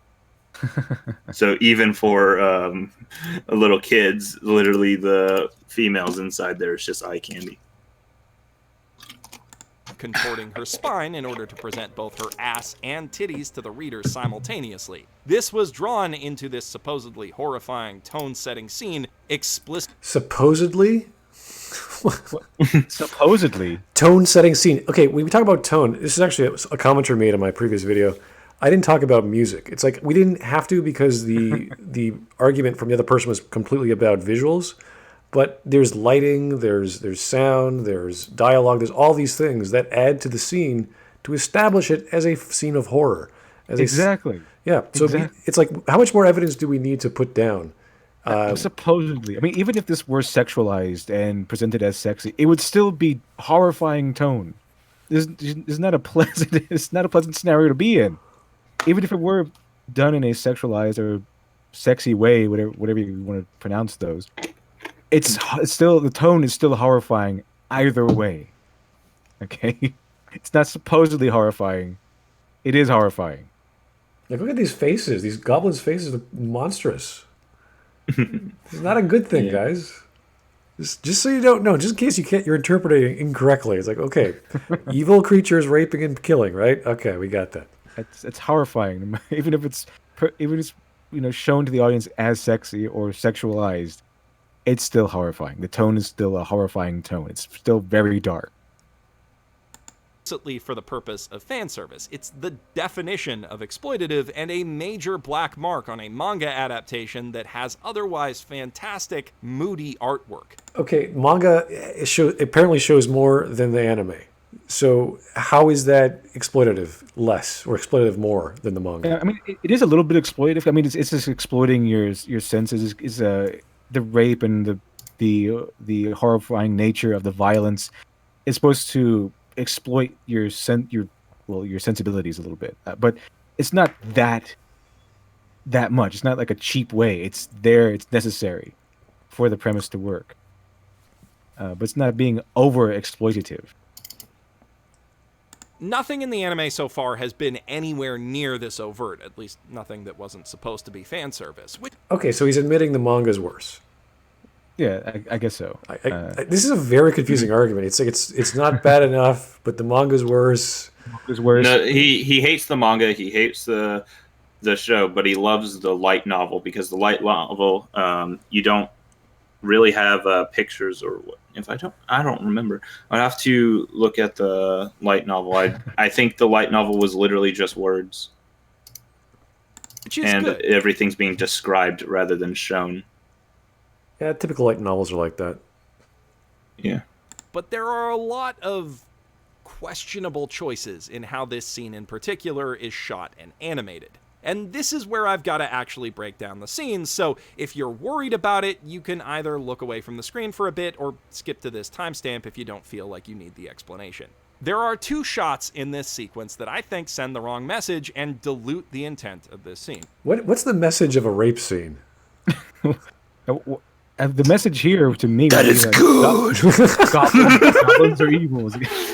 Goblins are evil. They will rape and kill your people if you don't stop them. That's the message I got.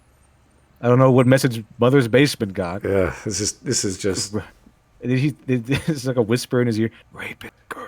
Rape is sending the bad message. We gotta send the good message about rape. Yeah, It's good message. wait a second. Are you sure about that? Is he gonna argue that? Like, is he gonna argue about good rape and bad rape? He's gonna argue that rape should be done a certain way. Okay. No. What are you doing, Mother's Basement? He has a standard, damn it. When it comes to rape, we need standards. What are you doing? What is this?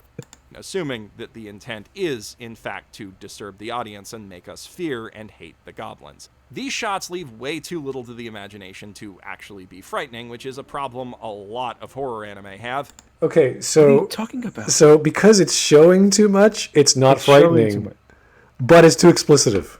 It's too exploitive, but it's not showing. It's not. Which one is it? Which one do you It's want? showing too much. Guys, it's all of them. Wasn't he complaining about it not showing enough earlier? Now he's complaining that it shows too much. Just because they're showing nudity doesn't mean it's sexy or sexualized. People. I'm not sure if this might come as a surprise in Mother's Basement, but if someone takes off their clothes, they're usually naked. Nudity exists. Okay, it's not necessarily sexy, and it's not necessarily sexualized. I think I brought this up last time, where in Saw they wanted to have a non-sexy or non-sexualized woman getting covered in water because she's freezing to death.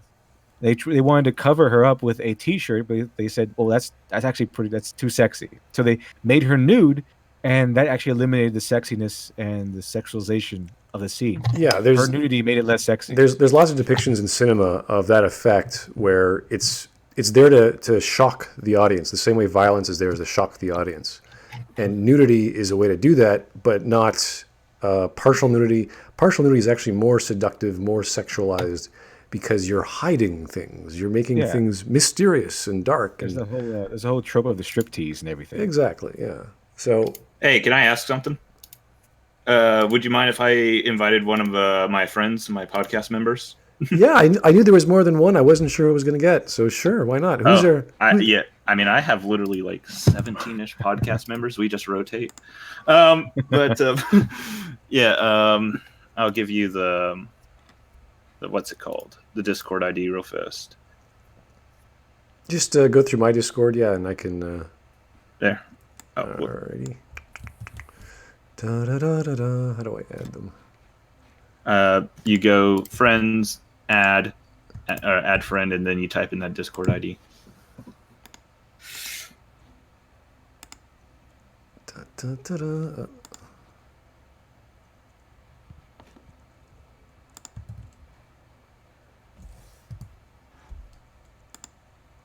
Nothing's popping up.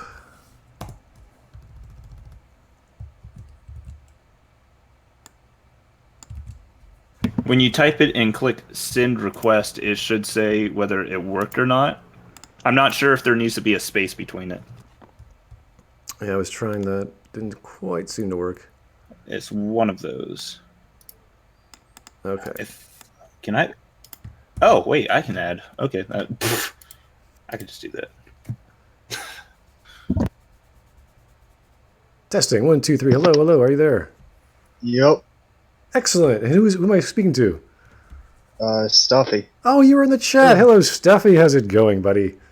Pretty good. How about you? Oh, we're just in the middle of this. We're not even half done, so we're gonna double our time. I was about to message. I was actually about to. I'm not sure if there needs to be a space. We just lost the audio on Mr. Otaku there. Hello, hello. You're really soft. You're like super duper soft. Hello? There you go. There we go. There we go. I should be okay. Yeah. Wait, y'all could hear me? Wait, hold on. Let me turn this off again. Now we hear nothing. Okay, I was about to say, it's like, how could you hear? Oh, I think Stuffy had his thing on from before, and the audio was coming from him. Quite possibly. Because he was watching the stream. So he just turned it off, I'm guessing. Yep. I was like, what's going on? All right. Who's here? All right. Yeah, that wasn't me. Well, it was me talking, but it was the past stream me. All right. All right, let's keep going here. And they show a lot of skin in a way that's more provocative than it is disturbing. The first is this shot of the goblins tearing off fighters' clothes. Obviously, if you're going to show this kind of thing on screen, some amount of nudity is inevitable, but this is excessive in a way that frankly doesn't make much sense. This The is not D&D nudity. player in me wants to fucking throttle him. This is not nudity. He's a goddamn monk. I don't see any nipples. I don't see any genitals. I don't. What is he talking about? Yeah, all the good parts aren't there. So Yeah, just like in No Game No Life. Just like in No Game No Life, when they get rid of all nipples so they can be nude. So this is was actually really smart. This is so provocative. It's more sexier than it is scary. I guess. I guess to me it's not that at all. I just see the horrifying element that the goblins represent, and yeah, they're trying to rape her. They're going to take her clothes off. They're going to rip them Before off. this video ever came out, what he was saying on Twitter is that this scene was worse than rape hentai. What? What? That's just dishonest. That's just plain dishonesty there. Welcome to watching a mother's basement video. Yeah, he got ratioed really hard. It was like a few hundred responses to that. Well, he deserves it. I mean, that's just wrong. I mean, This is a pretty spicy hot take there. These vicious little monsters are supposed to be aggressively dogpiling her, yet none of them are actually on top of her or even directly touching her. They're all tearing her clothes off from way off to the side, giving her a weird amount of personal space. This guy is a full 2 feet away from her. They're not really acting the way that you'd expect. What are you chaotic, talking about, evil 2 rape feet? Okay, What are first you of all, talking about? goblins are neutral evil. Yes. Second of all, I do have a problem with the fact that they are not, like, grabbing onto her arms and legs. Mm-hmm. Because, yeah, that's stupid. She can still throw punches and kicks.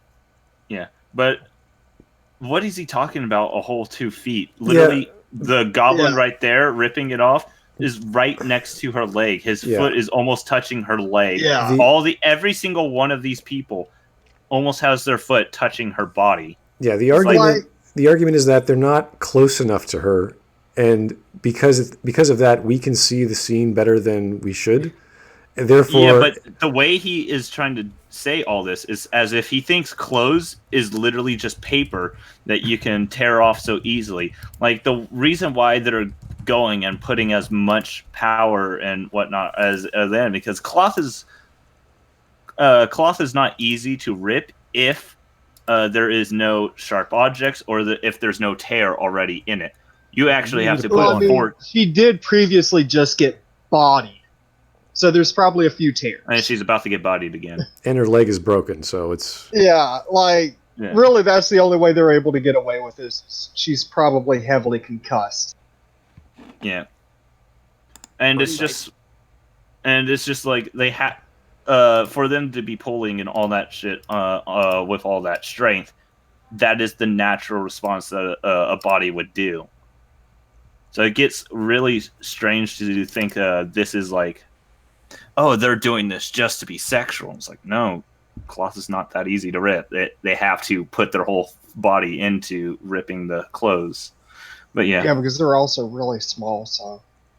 Yeah, they're pretty much have the strength of kids. Yeah, they have the strength of children. So they need to put a lot into the stripping up some simple clothing. Yeah. Here's the thing, do they have the strength of regular children or retarded children? Because retarded children are fucking strong. I would assume regular children. To act. In theater and film, blocking is the art of positioning actors in a scene to serve a purpose or augment its meaning. Blocking helps directors to direct the viewer's eyes around the screen or stage, and by looking at a director's blocking choices, we can surmise a lot about the thought process behind a given scene or shot and what they want us to pay attention to. So, to come back to this shot, note how the blocking of these goblins conveniently makes it so that we never lose sight of Fighter's face, which means that we see the horror on it, but we also never lose sight of her thighs, her butt when she flips over, or her breasts. That's a personal problem. This other goblin is actively crouching down specifically so that the camera can... Aren't all the goblins that goblin is fucking ripping tearing her pants. Yeah, he's ripping her pants. And this is literally...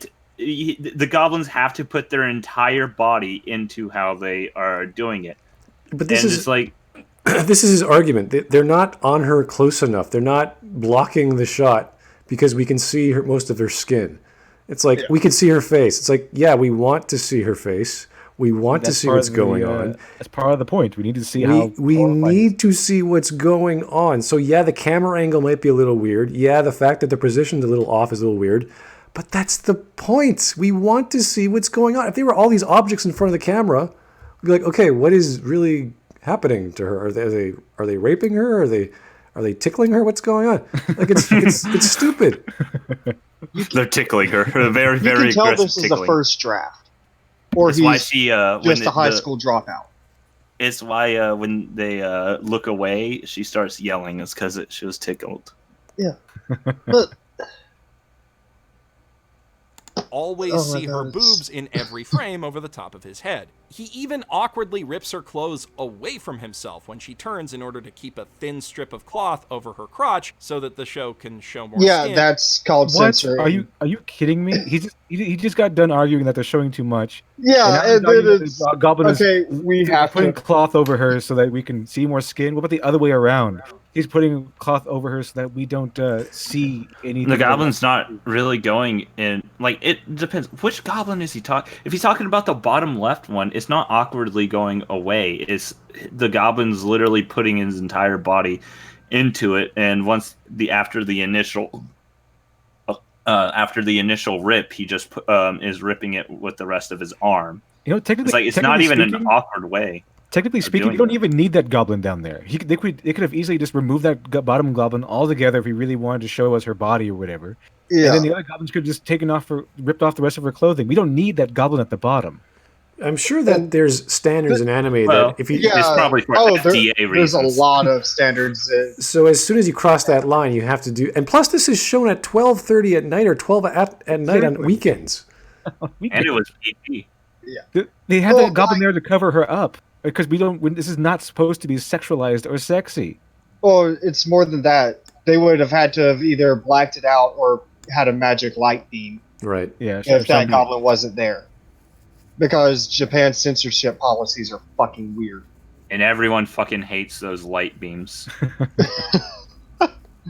But So he's They're but about his as basically subtle is as a arguing- car alarm. So we're not What is sure what he big- wants her. Does he want it to be more open and revealing or less revealing? I'm kind of lost I have now. no idea. He Well, wants it Pick one or the exactly other. like his. He wants it exactly like his girlfriend's premium chat. Yeah, I You need to pay to seriously see it. think this video came out because his girlfriend was pissed about it. Oh, It sounds as if he's just having an emotional reaction and he's using any reasoning to bash it without actually Even if- thinking through what he's talking about. even if his No, because he reasoning constantly contradicts other contradicts himself. reasonings. Yeah, you would have realized that if you had watched 3 of his videos. He does it all the time. It's like none of these people have actually written an essay and gotten it marked by a teacher who knows what they're like. I know. What I've literally said is that Mother's Basement's so bad at what he does, you can make a whole channel just talking about whatever video he puts out, and you will never run out of content. Yeah. Oh, he's that bad. So this is not just a one-off then. This is Oh no. typical. This is just enough that This is just bad enough to where even the normie audience that he has, even they thought it was dumb. without delving into the realm of hentai. He's so considerate. This is, to be frank, the kind of blocking you'd expect to see in hentai, not a horror. No, you wouldn't see What? any blocking in hentai. Okay, hold on. Isn't hentai actual porn? Yes. Yes. Pretty Like, much. what kind of blocking and censoring do you see in porn? Well, what hentai Actually, does Well, this guy watch? they pixelate. That's about it. I was about to say, do you want a lesson on Japanese adult videos? No, not this Well, time. he apparently knows it, so I guess Because this- apparently it's impure to show any dicks or any sex Oh organs. no, it's because you're not allowed to show sex, period. So they have Yeah, to pretend they're well- not having sex by pixelating, and then they fuck. But yeah. so this is the same as covering up, and they have the same sort of like Even in sort of real censorship porn. in there? To an extent. Even And- in their real Japanese porn, they have Yeah. to have pixels. That's Okay. weird. Their Pure. morality laws are to the point where an artist was arrested for taking an imprint of her vagina and then painting it. And she did an entire exhibit on this. Like, I think she had 15 or 16 different works. Mhm. She was arrested for indecency. Yeah. That's Like- just Japanese law being stupid. Yeah. they're some of the most liberal-minded folks I've ever met. But yeah, when it comes to art, they're just weird. Yeah. They're weird on weird things. Yeah. horror movie. And I know because I watch a lot of horror movies. Oh, okay. And even more hentai. Oh, really? The only thing that the director should be cheating toward the camera here is her face so that the audience can better empathize with her. Okay, so Why? I So guess, the audience empathizing with her is bad? well, no, he wants to focus on the face, so therefore Yeah, that's that's all they should oh. be doing. But But what do you, if we how are just you focus going on to saying do the that? face, If we you're just- going to I do didn't hear what he said. just a facial, you're going to miss out on that On was the not fact it. that all the They're tearing this. Yeah. How If how, you Everything. shut her up, you're going to show part of her tits. how dare they rip off her clothing and we see them rip it off properly? Yeah, That like- gives us more a better horrific picture of what these goblins are doing. And like Smut Boy said, if we just focus on her face, we don't really know what's going on. Are they tickling her? These goblins have a tickle fetish. What's going on? Like when you read the description, I'm sure when you read the description in the light novel, it's pretty explicit what's happening. So all you're doing, like, you could even use the manga, and they use the manga for keyframes. If you look at the actual panel, which he showed, it shows these individual scenes of her getting her butt up in the air and getting thrown on the ground. It's like, that's Yeah. what they showed. Good. That's what you want. You want almost a one-to-one relationship between the manga and the anime. Whether it's the light novel, has more detail, great, whatever, fine. But if you're doing a proper adaptation, you have to follow that actual frame or that framework. Here, it's like, okay, yeah, you have to cover up a bit more to get past the censors. We get it. I don't know. I really enjoy Hunter x Hunter 2011. I wish I knew the reference, but Saying it needs to be a 1-for-1. Yeah, Hunter x Hunter had well, not just was the story a little changed, but the art was completely fucking terrible. Looks like it's drawn by like a 10-year-old, and the animation of Hunter x Hunter looks fucking godly. To be fair, Madhouse did it. Yeah. Oh man. Some things were also changed in the order, but yeah. Oh, people are talking about in the chat was Unknown Otaku and the other guy, a nameless YouTuber. There is a nameless YouTuber. He's on Twitter a lot, and I did have him on a few times on stream.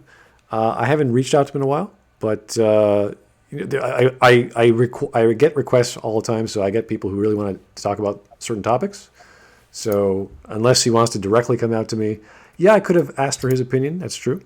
But I got two. One came out of nowhere, so I'm not not worried about that. No problems there. Everything else is gratuitous. The same applies to the shot where she's pressed down on the ground in the face down, ass up position. There's no good reason for the goblins to all be standing off to the side, framing her entire naked body and the curve of her back. They're fucking pinning her. But this is exactly the same pose in the manga. So why isn't he angry at the manga? The manga's he was. Not only he was angry at the manga. Remember, he was saying it was even worse. Like, if they just sat on her, it would look retarded. The manga, okay, I go from the manga as the primary source. You could say the light novel is probably the primary source as well, depending on the adaptation. I would actually go with the 5chan board. That was that original. The 5chan. Yeah, it was basically a green text. Well, they're using. They have zero names.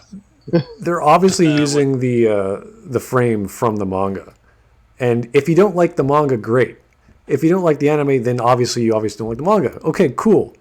But what's wrong with it? What's wrong with? Oh, they're these small little creatures that are dominating this woman. It's like, yeah. Would you like them to dominate them in a certain way? Is there a certain order that the mad, crazy, baseless creatures are acting that is not appropriate? Like, what do you want, sir? What's the proper way to rape this girl? Can you please? You want some more wholesome rape? Can you show and tell us? You got to buy them dinner. Obviously, off screen where you can hear the screams turn into moans and not know what's going on. That brings up the tone and the sound, like we were talking about sound before. What is the music? The music is not like, porn music. Sensual. It's not sensual. It's not violins and cellos. It's kind of scary. It's supposed to make you feel horrified. It's bad. Feels bad. They are. Having them all crowded together in an orderly fashion actively takes away from the impression that these monsters are swarming around her, because for some reason, whoever storyboarded this scene thought that it was really important we have an unobstructed view of her backside as the goblin tears her panties off. The camera pans away from that to better show off her butt. And the face of the goblin. That's not even pants. Those aren't even pants. Only light-colored object in the frame. Her ass is the most eye-catching thing on the screen here by. No, it's the back. It's the white part of her back because it's so big. Yeah. All right.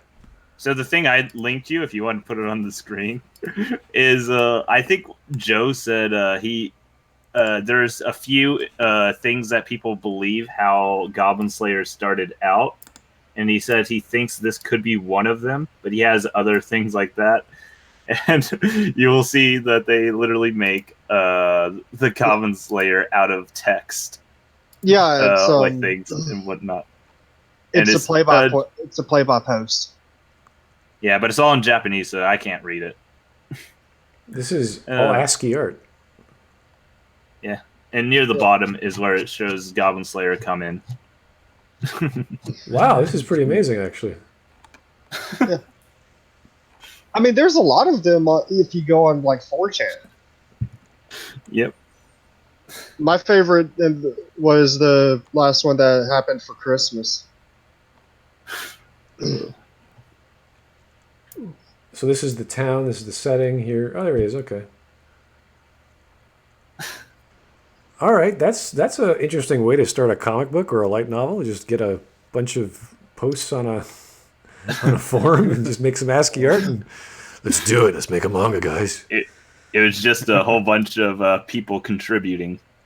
and it eventually turned in probably to a story. You can see the Goblin Slayer at the end. That's a common thing on message boards where that focus on traditional gaming. Simply because you have a lot of people who take part in collaborative storytelling can't necessarily find a game every time they want to do something. So these things will pop up from time to time. Yeah. There's a few of what's it called? There's a few ideas on how it came. I don't think the author themselves has ever come out to say where they got their inspiration or startings of it. Well, I mean, one of the quote unquote reasons would be straight plagiarism, so of course they won't admit. But yeah. To be fair, there's a lot of those fucking channels. Well, the process they come about to make their media is fantastic. It's all up to them. But again, we're only evaluating what we're given on the screen, what we hear and see. So, Yeah. Who knows what Mother's Basement got out of it, but it's clearly not the same thing as we're watching. So, Far. Yeah. That's kind of filmmaking 101, and I would be genuinely surprised if a professional animator did that unintentionally. Take that first shot out, and take the pan out of the second one, and suddenly the scene is a lot more unambiguously frightening. The shots of Fighter's head being stepped on and the goblin's fingers tearing into her skin tell the story of what's those are just happening really, effectively really enough on their own, and absent the dugging context down of those in two tickles. hentai angles... Wait, they it's actually- possible Re-Edit literally had to see where actual fighter got murked. Yeah. It would completely remove the actual shock of this elongated scene that is just a downward spiral. Well, I mean, being shocking is offensive, so they can't really have that. Offensive can't really offend people, so you have to have the most wholesome rate possible. Well, guess. like, her getting bodied is the shock. And Yeah. then because she had just blown through everything, and then all of a sudden the hobgoblin shows up. And then you have this long downward spiral. It's like that scene from Silence of the Lambs where, fuck, I can't remember her name. Clarice. Yeah. Is walking through and the dude just fucking throws cum on her. And you have this you had that long walk to get to Hannah.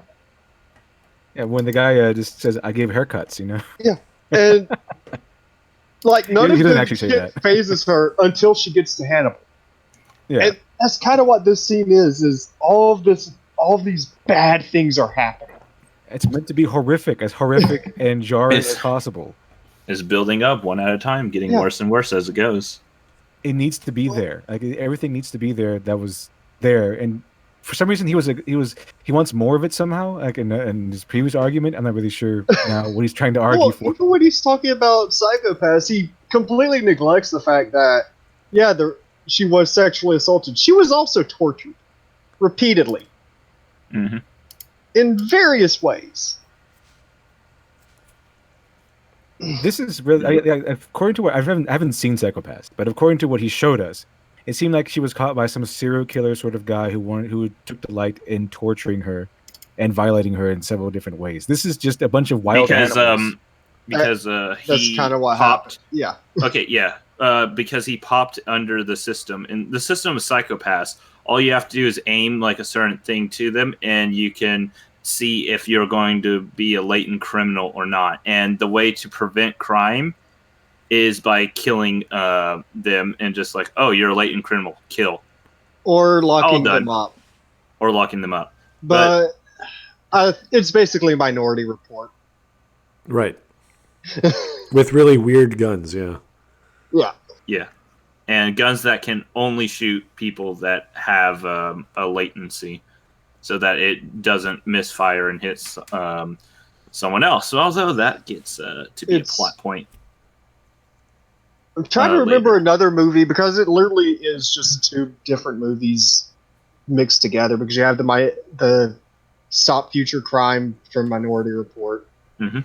And then you have the everyone is given a job based off of something. Like, oh, you're going to be happiest in this job. Actually, right. that's just a fucking trope of dystopian novels. Yeah. All right. Well, again, We apparently can this explain. scene is not scary enough, so we have to, edit it to make it more understood by the audience that, hey, getting beaten is up bad. by a giant green monster is a bad thing. Yeah, it's Possible and re-edit. the edit just fucking makes it So okay, so I know more he was a, ambiguous on what's happening. I know he was a video game critic. What does he have any? Do we know anything about Mother's Basement? Where he has an understanding of I've heard narrative he's structure or anything like that? I have heard he was a video game journalist and all that, but we don't know what name or whatnot he used. Yeah, but we know he worked for Blistered Thumbs, though he worked for Exposure. and and we could I know I've wondered where it is. I've never really tried to find it out, but I've never seen any of his articles, and I was going to be like, it would be interesting to see what kind of things he wrote for before he made his channel. I would not be surprised if he was a ghostwriter. But Yeah, that could be it. Now, if I you do think actually watch it, it's a downward spiral on his channel because he started out kind of normie, and just has flowed further and further. there's more I'd that say could it's be probably whenever Trump got elected. Oh, Oh, well, That's he's usually when, definitely caught that happens. TDI. By the way, TDS. he's a socialist. And the only okay. reason why he says he's not a communist is because he doesn't believe communism can work, but he says communist is something you should strive and enforce on everything. He's also a globalist. Oh man. Okay. I try not Okay, to. Yeah, I try not to bring up other ideologies of these people because I don't really care what they Yeah. think. But more often than not, all the guys we've critiqued have been left Yeah, we usually leaning. critique The that only somehow, and reason then he comes I out to would that bring it up- communist socialist or whatever. It's like what is this weird pattern to come across? The only reason Yeah. I would bring it up is when you watch his videos, with that in mind, everything fucking makes sense. It starts making more sense. I found that one tweet hilarious where he says, if you support any type of border control, you are inherently racist. You know how many Hispanics support Look. border control? There's a lot of Hispanics that Yeah, support border Isn't control. it like number And 3 they're on racist. the list of shit they want? Like, if you actually look, there's a way Republicans can win over Hispanics very easily. And Yes, he's also a male feminist. It's okay to just say sex pest. Let's not go that far, but okay. I mean, a lot of people are just sex pests. I didn't say the other way. All right. So back on the topic of the video, we have this very friendly goblin monster. who's about to initiate mating rituals with this. It's like the National Geographic. And if you see, the goblin is about to dig his tickle fingers inside her. Tickle finger. Yeah. It's a very, very violent tickling.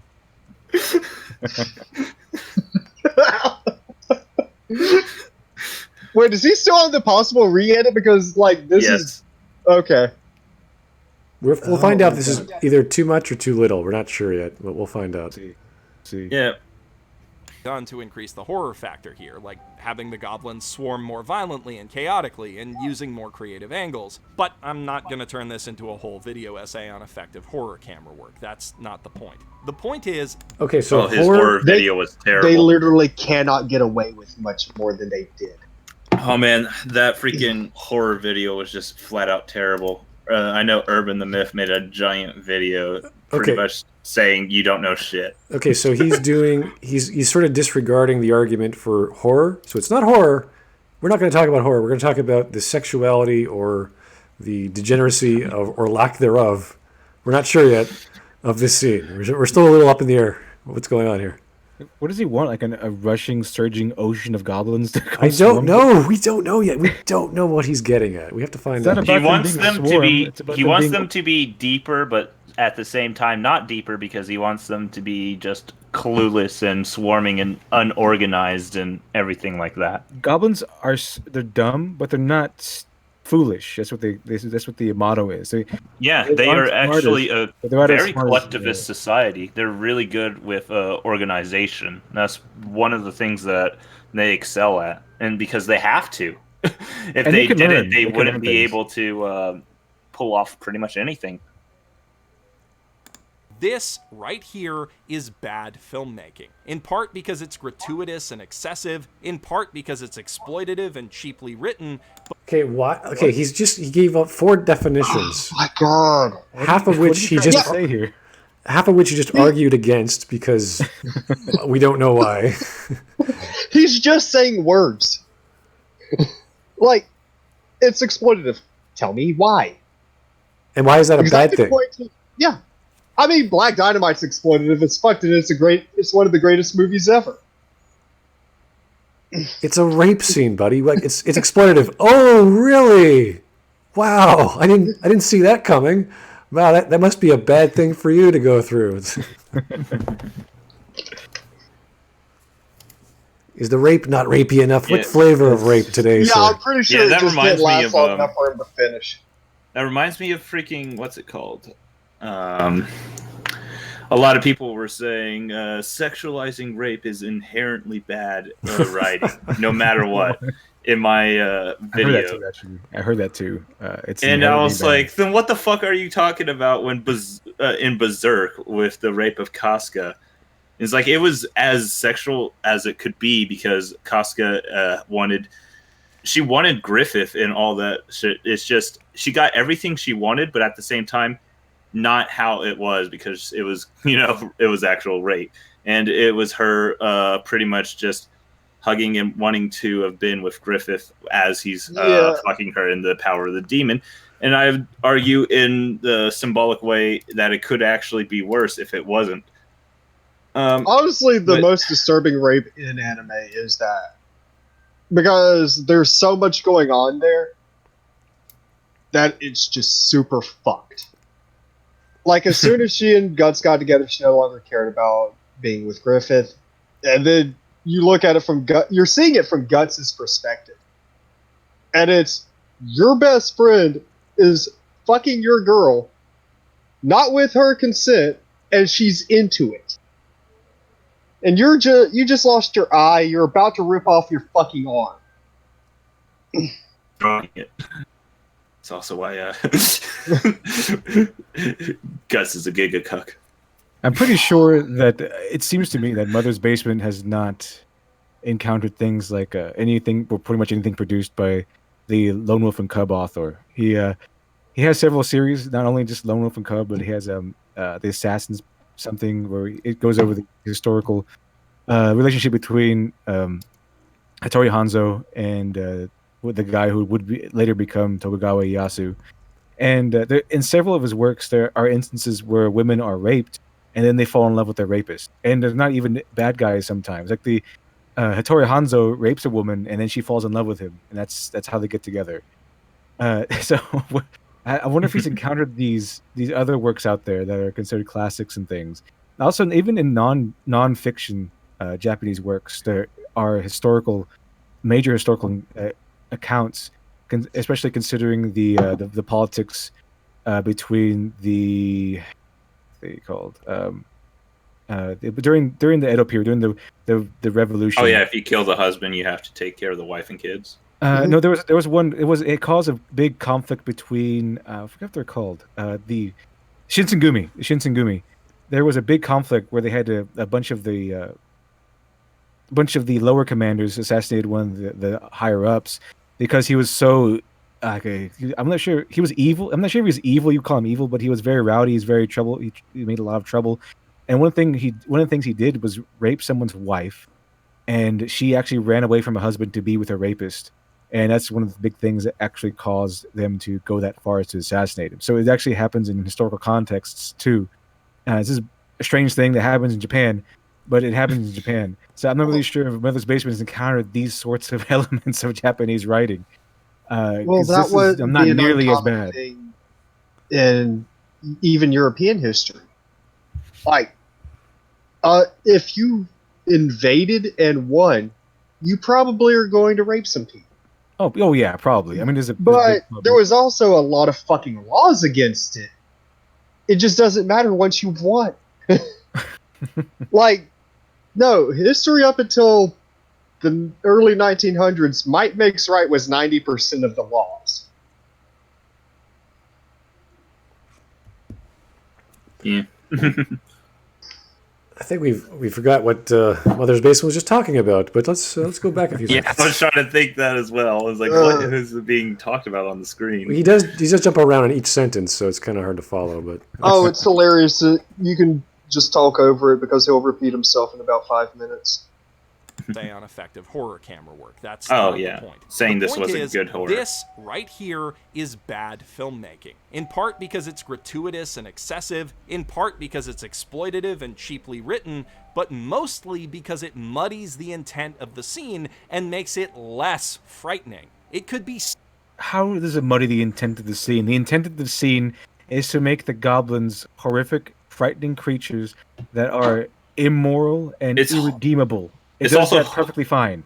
It's also hilarious how he says this is less frightening, but later near the end of the video, he's saying, "Look, there could be people that have PTSD from rape, so we shouldn't show it." And I was like, are you trying to say it would be more horrifying for those people to see it? and didn't he just say that he wasn't going to talk about the horror aspects? Yeah, he just said that. But now it's less frightening. It's like, wait, you're not going to talk about it, but you are going to talk about it. Okay. I'm not going to talk about it, but I am. So. Mother's Basement is probably the one that contradicts himself the most of everyone, and you'll constantly see that. He's an endless amount of fun. It's just, it has to be he runs everything off of a first draft. Because your second draft, you would get rid of half the shit he says. It's like, oh, I'm just repeating myself here. Scratch that. Oh, that's a contradiction to my point. Scratch that. I should probably start a tally. I was about to make a list. I was like, no, this is just going to keep going. We'll just see how it goes. And it's like, ooh, I probably should have made that list. I mean, we've got one guy who literally just started cutting Mother's Basement's videos in half, leaving in all the jokes and all. That was one of the funniest things ever. That was funny. He took one of Mother's Basement's videos and cut out every single time he repeated a point and re-edited the video to make it actually have a coherent, logical flow instead of jumping from thing to thing. Instead, finish the point, finish the point, finish the point. And not only was it a much better video, but he also kept in every single stupid joke that he made and cut the video down by over 50%. That's not a good sign. A lot of people were saying that this type of video was way better than what Mother's Basement was originally making. It's hilarious. All right. More effective without these shots in it. And not to sound like a broken record, but the original light novel doesn't have this problem. There's no explicit description. Okay, I have a hard time believing that's the original light novel because the prose is halfway decent.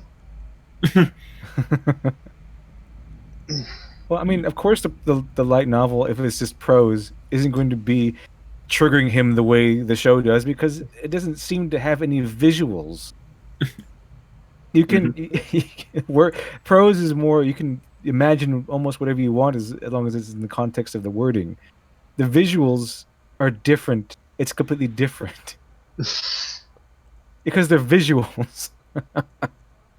Well, it's actually, if there's a description, I'd have to go to the primary source, which I guess is the light novel, and see the actual depictions of rape. I'll read them. And if they're the same, he has nothing to stand on. The fact that they added it, though, but yeah, say it's not there. Say they added it visually. Then it's like, okay, great. It was said she was raped in the book, right? Okay, fine. But if they go through this, was it 15 seconds tops of this scene of that, maybe at most, and he's angry at that, it's like, dude, you get a visual of what was described very poorly in the book, or described extremely in detail in the book. So again, what is the problem here? Where's the fault lie? Because you can go back to the original source and say, is this what it's in there? If it's not, then you have an argument saying, oh, they invented something for the sake of the medium, or for sensationalistic reasons, or whatever. There's some argument to be made there. But if it's actually in the novel and described sufficiently, and then you adapt it, and you dislike it, it's like, well, okay, did you? Because he said the same thing about the manga. He didn't like the manga shot. It's like, okay, but you can't argue that because it's the same shot. So if you didn't like it in the manga, it makes sense you wouldn't like it in the anime. But if we go back to the light novel, and if it's something different, and it's like, okay, what's so special about the light novel that it's okay in your brain, but suddenly the visuals just don't work for you? You can just skip past it easily. It is easier to skip past something in a novel than it is in a show or even manga. But like, I kind of want to go back to where he was talking about getting extra progression. It was 3 fucking panels. Like, it wasn't even just a page. It was a page cut into thirds. That's it. They had no characterization. So his point. The anime probably had more characterization total, in all honesty, if you think about it. Yeah, because like for Fighter, you see that he is a little jumpy. He hits if I remember correctly, he hits the roof of the guild building with his sword. Oh no, he hits at the entrance of the cave. He hits the ceiling, which hints that this is probably going to fuck him over. Yeah, they make a point of that, so that the second time it happens, he goes, oh, and then he gets destroyed. And it's like, oh, yeah, you suck. Like Chekhov's gun. Yeah, essentially. But, I mean, and Monk she just gets bodied. Yeah. She gets overpowered, so. Yeah. Fighter's body or the goblin's actions. It says enough that you know what's happening, but that's it. It leaves the details to your imagination. The scene is still plenty frightening, but because of the violence and loss of life, not the shock value. Even after that... Okay, so he's saying it's shocking, or it's more shocking in the anime because it's visual, and they actually draw it out. It's like, okay, and... The anime is visual. That's his argument, apparently. Because I don't think he knows what a visual medium is. Yeah. Well, I think another thing is that... Visual medium. Yeah, I know. It's hilarious. But I think he wants to... I think he thinks there's only one way to show horror. And that's kind of shown with his video on horror. Because he thinks because inherently you can think of anything you want, thus you can think of anything that could be inherently more scary than whatever is shown on the screen. Thus, every single time, you shouldn't really show it. You should distract or not show the whole thing so you can visualize in your head on what it could be worse. And it's like, that is one way of So horror. He just copied what Stephen King said? Pretty much. And he just made the point about reading the novel and saying, oh, leaves more to the imagination. You know what leaving more to the imagination actually does? It makes things more. Like, if it's horror, it makes things more horrific, because if you don't see something, your imagination makes it worse. However, on the other hand, if it's supposed to be sexualized, it makes things more sexy and sexualized. So since it's a visual medium, if they didn't show enough, they left things to the imagination, it could arguably be a larger chance of it being more sexy and sexualized. Because then the people who look at it and say, "Oh, well, what's going on over there? What are they doing?" They could imagine what their own scenario might be, rather than what the scenario actually is. So by showing what's actually going on, I would argue that it's less sexy, less sexualized. It's because it's showing nudity doesn't mean it's sexy or sexualized. Mm-hmm. Yeah, I mean, probably one of the sexiest scenes in the movie is that one scene from The Graduate, where you just see Mrs. Rock. Yeah. It's like, because you immediately go, she isn't wearing panties. Yeah, and it's left to the imagination, and it makes the scene more erotic. Mm-hmm. But if you see everything, it might not be so. That's why the old phrase of "doesn't leave much to the imagination" is there, because people want to leave things, wear clothes that leaves things to the imagination, so people will automatically think they look better than they actually do. That's why, because your imagination makes things appear to you more sexy or more horrific or more whatever. It's always more to what you want it to be, which is why I think it was a better plan to go in Goblin Slayer, showing as much as possible so that we leave less to the imagination. Yeah. breakdown, I'm sure this scene doesn't bother some of you. Maybe it even works as intended, and look, we can argue back and forth over whether or not it serves a legitimate narrative purpose or is filmed well. That the rape about the goblins have a legitimate narrative purpose? Yes, it does. I could have sworn we had just gone over this point. I could have sworn we had just gone over this point where we're trying to argue that, yes, everything is narratively significant because the goblins are kind of part of the story in Goblin Slayer. So we need to know how horrific these goblins are and why they are so irredeemable and evil. And why you have to kill the babies. Yeah, why you have to kill the babies with fire or whatever. No, he just bashes their skulls justifies in. Goblin Slayer. The whole thing is meant to justify Goblin Slayer's existence. Because if we leave all the horrific elements out and we don't see it, and the goblins are just a group of raiders that might kill people who invade their home, then Goblin Slayer might come off more as a psychopath rather than the hero that we see him as. Additionally, if we develop the characters further, like let's say all four of them survive, and they keep going and keep going, so it's like, oh, I guess goblins aren't that big a threat. Yeah, I guess not. This guy's just crazy. Why is he focused so much of his life, and why is he so brutal against these goblins and dedicating his life to these not so big of a threat creatures? Like, it doesn't make any sense. Yeah, you want to establish the threat quickly and painfully and brutally, especially in this world. And then, I mean, introducing him came out of nowhere. Kind of basically was a Deus Ex Machina. He was like, okay, I'm here. Yeah, I have to admit that. Yeah, it was a. But then he explains himself, so it's like he's not a Mary Sue. He's like, listen, this is what you did wrong. You died over here. This is why you got hurt. You can't heal her. Da da da da. It's not like he comes in and just saves the day. Yeah, he doesn't save. He can't just save everybody. The priest is the only one that really makes it out without any being dead or traumatized. Yeah. The monk. No, makes it she's out, still but she's traumatized. Yeah, she's still traumatized. It's just not as bad. Yeah, it's not as bad. Yeah. Like, she's turning into Goblin Slayer 2.0. She's traumatized. It fails on both counts, and I've made my case as to why. But if you're a Goblin Slayer fan and you disagree, that's okay. You're not a rape apologist, a hypocrite, or an edgelord, and unless you're typing a threatening or abusive comment right now, you're probably not an asshole. But you were Anyone 3 who days makes that before kind she of made judgment- that. Before he made that video. I can't. He just uses rape apologist. Who does that? Who does this? No one apologizes for rape. Okay, unless you're a crazy person. No one does this.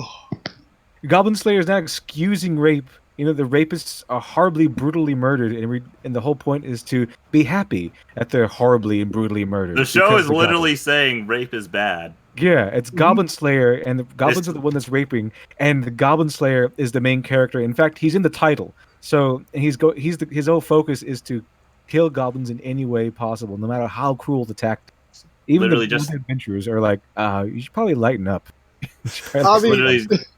It's literally just that shoe on head video. Guys, did you know rape is bad? Rape is bad.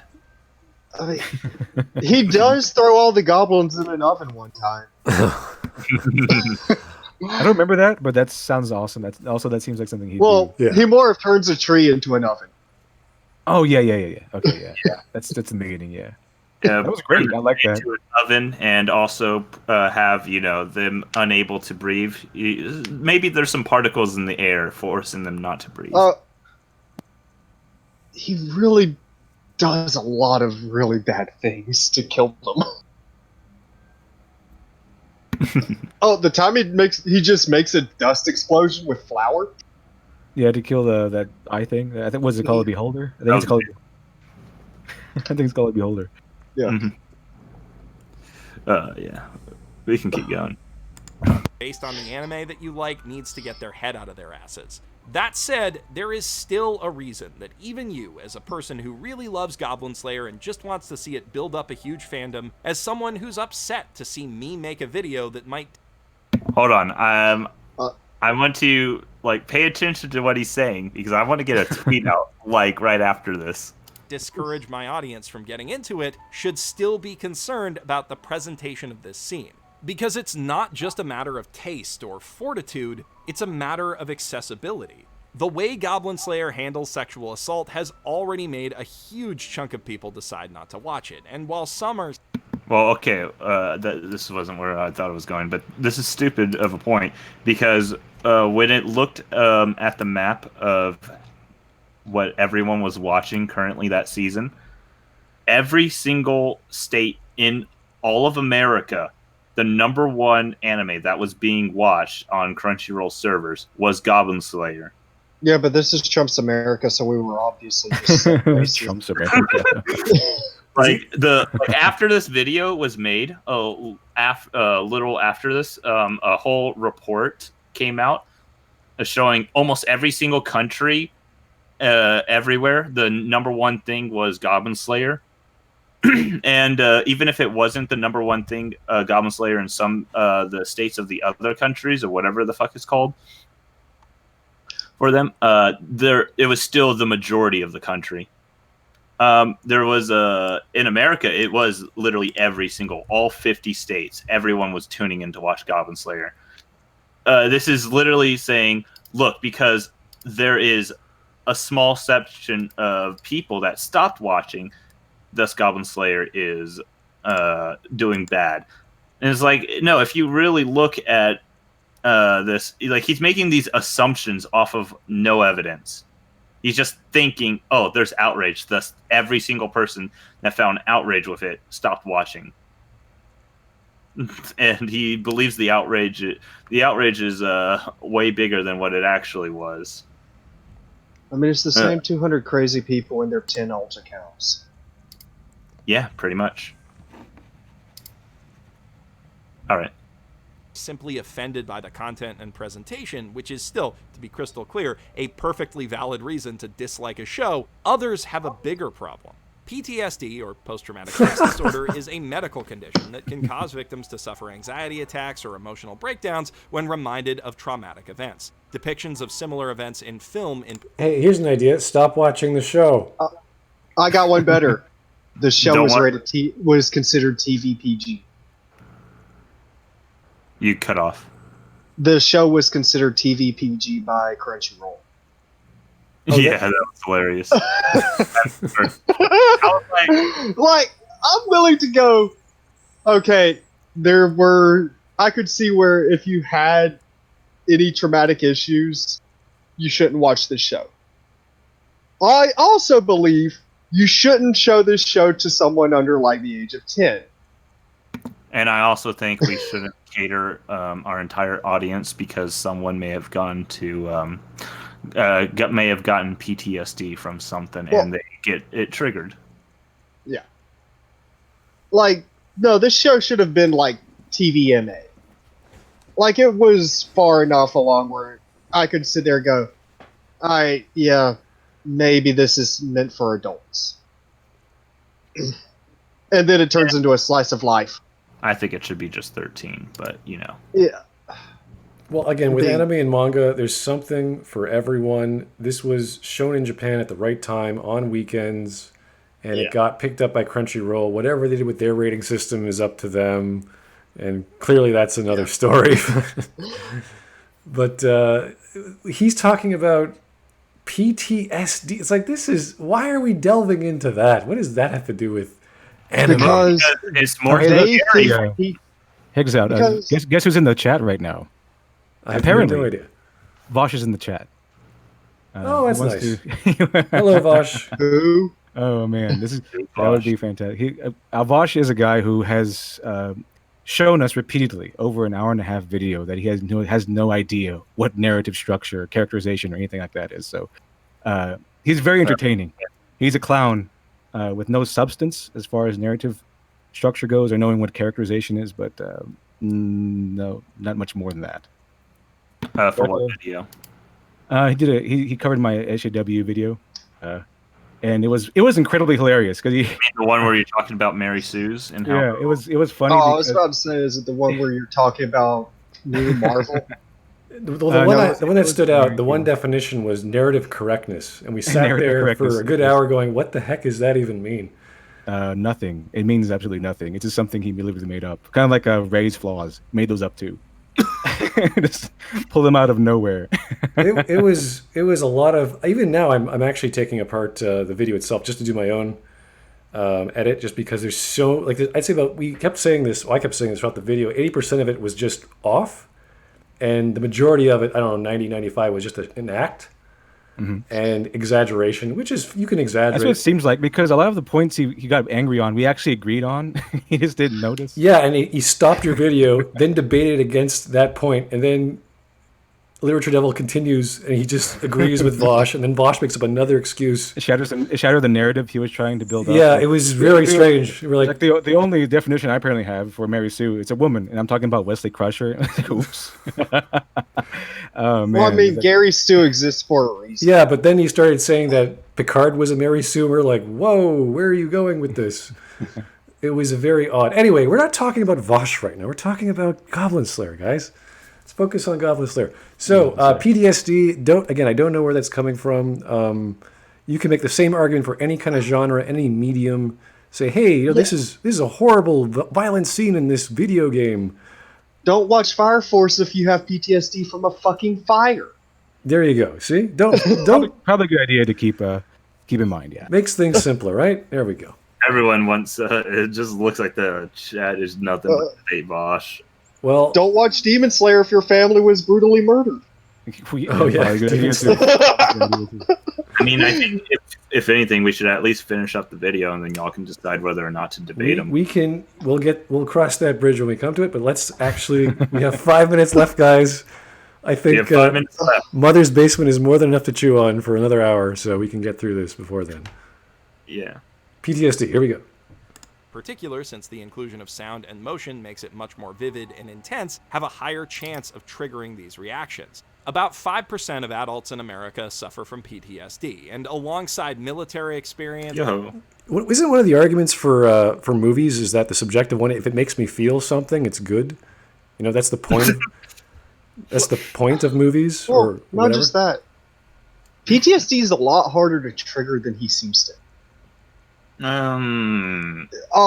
Depends on... Sometimes. Depends Yeah, on the person. like, also depends on what caused it. Like, loud noises will cause PTSD flashbacks from someone who was in combat for obvious reasons. I played Magic with people who had PTSD dogs at the table. Sudden, they would tell you straight up, dude, just try not to make sudden movements.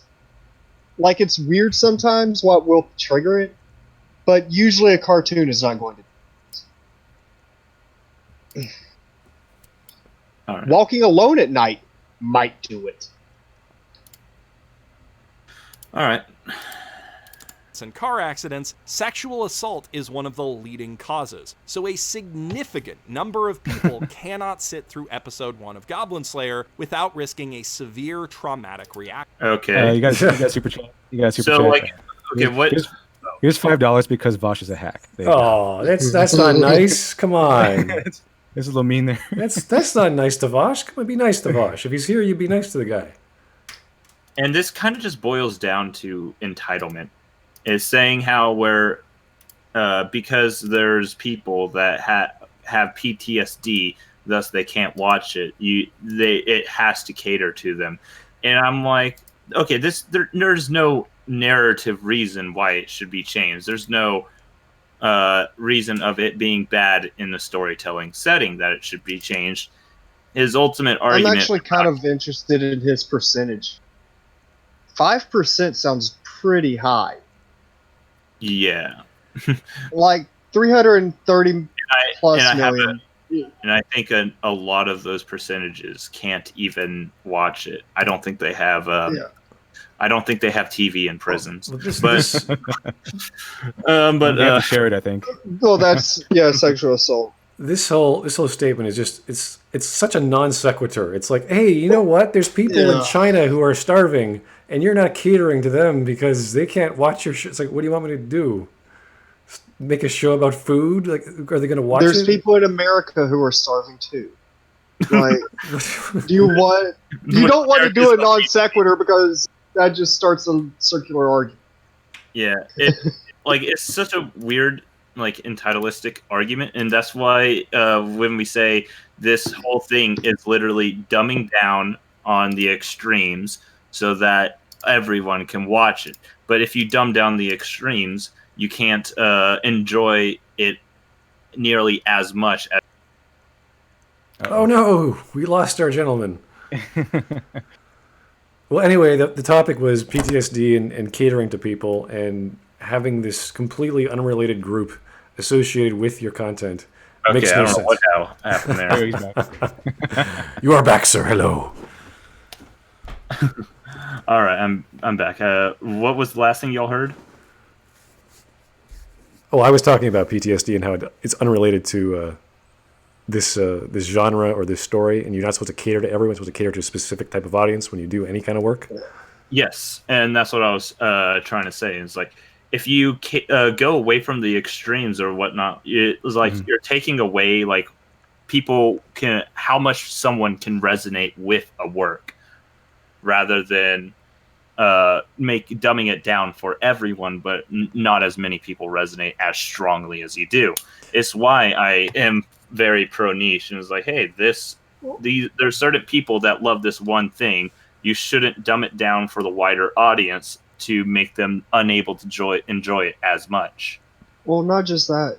We can talk about niche. Alan Moore's Swamp Thing is niche because at the time comics were super niche, but it's good, so it had mainstream appeal. If something is good, most people will like it. Yeah. Action. The show in its entirety is effectively unwatchable for them, and that's It's unwatchable because people unwatchable. who may have been raped are watching a show called Goblin Slayer. In the title, what could that be about? Bunch of goblins doing bad things and people killing said goblins. The guy coming in and slaying all the goblins. Oh. And doing horrible stuff. At worst, I mean, you could literally just say this show depicts rape, and like that should be enough. It's like, It might All also work as a revenge fantasy for the same person. yeah, Like, that's the thing. You can't guarantee how anyone is going to react to something. Yeah, because the goblins rape, and then the Goblin Slayer comes in and brutally kills them all. Yeah. It kills them all, and it's depicted and shown in a very explicit fashion. Like he might slam his shield into one of their skulls. He might throw a spear through one. I mean, it's explicit and gory, and He might we shoot a like it flaming because the arrow goblins while are he evil. just puts a wall in front of the door. you might build two walls, crushing them in the thing, and then slowly gutting them as they are unable to move because of the walls. It's an odd thing to say because when you deal with big topics that are causing issues for other people, you don't shy away from them. You show them as best you can, as explicitly as you can. Say, hey, look, is this what you went through? Because that's what happens when you should write. You write what you know. If someone was traumatized as, I don't know, a child or whatever, they would know the details of that trauma and they could write it out. And that's part of therapy, actually, to do the writing, to get it out of your system. And if people resonate with that, it's like, holy crap, this sounds real. It's like, yeah, because it is. That's a good thing. So if someone gets shocked by media, that is a good thing because they are expressing that emotion. They are coming out with it. They're not going to get traumatized again if they watch it a second time or a third time. That's not how media works. That's not how life works. When you go on a roller coaster the first time, it's a lot different than you go on the 22nd time. It's It how you also makes it experience easier to empathize with someone when you've read Exactly like, what they. yeah. It's like, oh, this sounds fucking terrible. Wait, you went through this? Yes, someone brought it up because I was about to. The Saving Private Ryan, when it had all the World War II Right. the veterans leave the theaters for being too authentic, but it was praised to high heavens. Because it was too authentic. Yeah, I Like, could. the same thing that makes it hard for some people to watch is what makes it great. There are sometimes like when you have a really positive experience. Like this is the best pizza I've ever had. I have to stop and just not eat it because it's so good, right? You just sit there in awe. You're like, this is the best. I've never had anything as good as this. Give me 5 minutes to compose myself, guys, and I'll keep going. That's a good thing.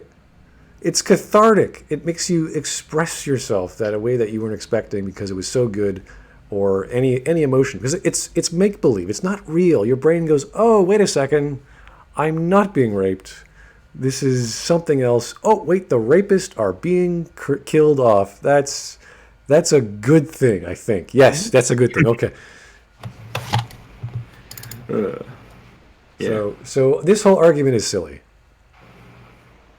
To entry Well- doesn't even need to exist in the first place. It's not there in the novel, and it doesn't have to be there or be this bad in the anime. What makes it bad? He hasn't quite given us. He gives us things he doesn't like, and then he gives us reasons Look. why. It doesn't make. He feels it's bad, so it's bad. It's too That's gratuitous, just logic. and it's not too. It's not gratuitous enough. It's too violent. It's not violent enough. Which one?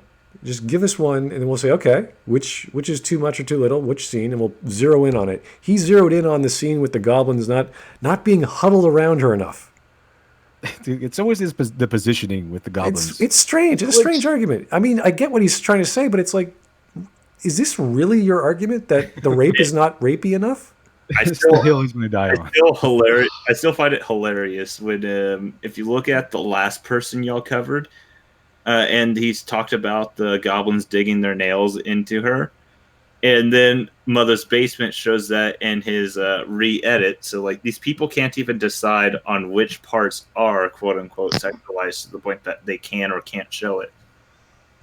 To be fair, this is only the second funniest Goblin Slayer video. Yes, the very one is pedantics. No. We decided not to do pedantics. It was Decided not to do that one. the first one. The first one he did was just. It was bad. It was just a bad video, and then he did another one, and then he A follow-up. yeah. Then he did like a non-apology video, and then it was like, okay, is this guy serious? Like, what is he It talking? pretty much just blame capitalism. Blame I mean- capitalism? What? If you look at pedantics also look communist. But I mean, what's to be going fair, it wasn't just blame capitalism. It was also blame the. Blame the Jews? Wow.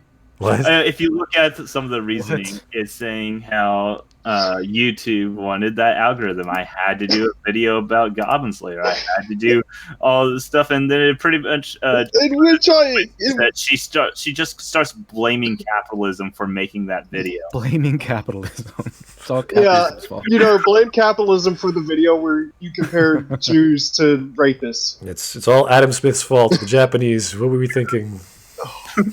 It- That was the dumbest fucking video.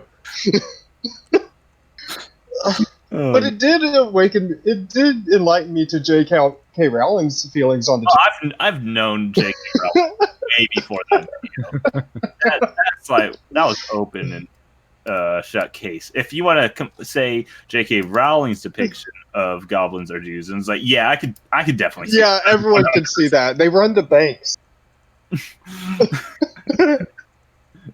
But Goblin Slayer, no. God, no. Oh my god, that was such a fucking.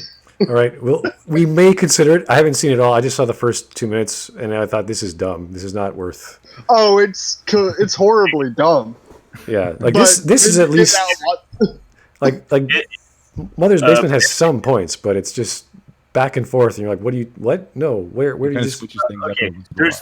there's a few, like, if you literally want to watch them in be in like a hilarious state, there's that context I told you about Mother's Basement, but the context for pedantic to watch a show and whatnot is just to think pedantic romantic is a super based red-pilled person that is trying to secretly tell you about all the stuff, as well as they're trying to tell you the way that you can whatever identify, because they were saying how trans people can say the word trap, you know, Oh and god. you're allowed to call each other a trap as if it was the N-word. And it's like, so are you saying everyone should just identify as a trans person? And it's like, it gets hilarious because when you take all of her videos in the context of she's like that, it makes it just way better to watch. I've seen a few people call episode 1's rape scene a normie filter, meant to weed out people who can't handle it, but many people... Yeah, it's like the sometimes toothbrush scene. Yeah. Or that 10-second panty flash in fucking in Bakemonogatari. Yeah. Like, there are normie filters in a lot of manga, in a lot of anime. Yep. Yeah, I don't Or think that- it's normal to be offended by underwear. No, but it's literally 10 seconds of the wind blows up her skirt. Like, it's First so 10 seconds. blatant. And then the rest of the series is just talking. the, the rest camera. Of, the rest of the series is dialogue. It's like, what? I'm not joking. If you see the Monogatari series, it is brilliant at a lot of things, but it definitely does have normie filters like that. A lot of normie filters. Anytime you see Hachikuji, there's going to be a normie filter. The Monogatari series has the most sexualized toothbrushing scene with his sister. Yep. It sounds very confusing to hear that. Oh my gosh. And the entire point is him literally showing his sister, I'm not sexually attracted. That's a weird point to try to make. Well, the entire show is dialogue with really nice camera angles. It's really fucking hilarious. Like, they really take advantage of the fact that they don't have to worry about there being a grip guy in or a random microphone or anything. So there's these amazing camera angles of them just talking, and it's all wordplay. All right, let's get back to Goblin Slayer. That's a good idea. Oh man. Those same people also jump to point out that Goblin Slayer isn't really about rape. It's about goofy D&D antics with high stakes, intense violence, and a dark edge. It's Doom meets Batman meets Tolkien. And while that's definitely not for everyone, there is nothing about Goblin Slayer's core appeal as a series that should require someone be able to stomach graphic depictions of sexual violence to enjoy it. So why is that the first thing a new viewer needs to get past in order to watch the show? Maybe that does. Okay. Because Anyone answer this. This is pretty basic, but Because you need to know why people are killing the goblins without prejudice. ding, ding, ding. You are correct, sir. Bravo. You know how we like to see Nazis and zombies all killed off, and it's really fun to see them because we don't have any empathy towards these things. That's good too. I'll accept that one. Everyone- Okay. Like, everyone knows zombie bad. Everyone knows Nazi bad. We don't have to feel bad about the goblins dying, okay? We don't have to feel bad about watching them being horrifically murdered and brutalized and sometimes stabbed to death in their sleep. It's just, it's fine. yeah. I just want to see the heroes win because the goblins are irredeemable. That's what the first episode was trying to do. Yeah. So Goblins act like a force of nature. It's just like why Iraqi has dogs die all the time. Yeah. Goddamn it, Rocky. JoJo's Bizarre Adventure. what's going on with the grape? Everyone's making this grape reference in the chat. It's It's because an anime meme. not only that, chat censors rape. Oh, really? Oh, geez, YouTube. What the hell? Yeah, it's also an anime meme Okay. that's been around for like 8-9 years. I maybe. gotta step up my anime game. I haven't watched it. Doesn't bother you. Maybe you could care less if anyone else enjoys the series. Maybe you think it's a good thing that some people can't, and you don't want to share your fandom with people who don't share your values. I'm not going to pretend I understand that mind. This is actually a really good scene where they have to cover themselves in blood so they're not being detected by the other goblins. So, Yeah, because they have really good sense of smell. right. So very important to do that, and it's kind of necessary to have that level of gore. So when he's talking about, if you can't get past all this gore and violence and murder and rape in the first episode, this is probably not for you. It's like, yeah, but it's, Yeah.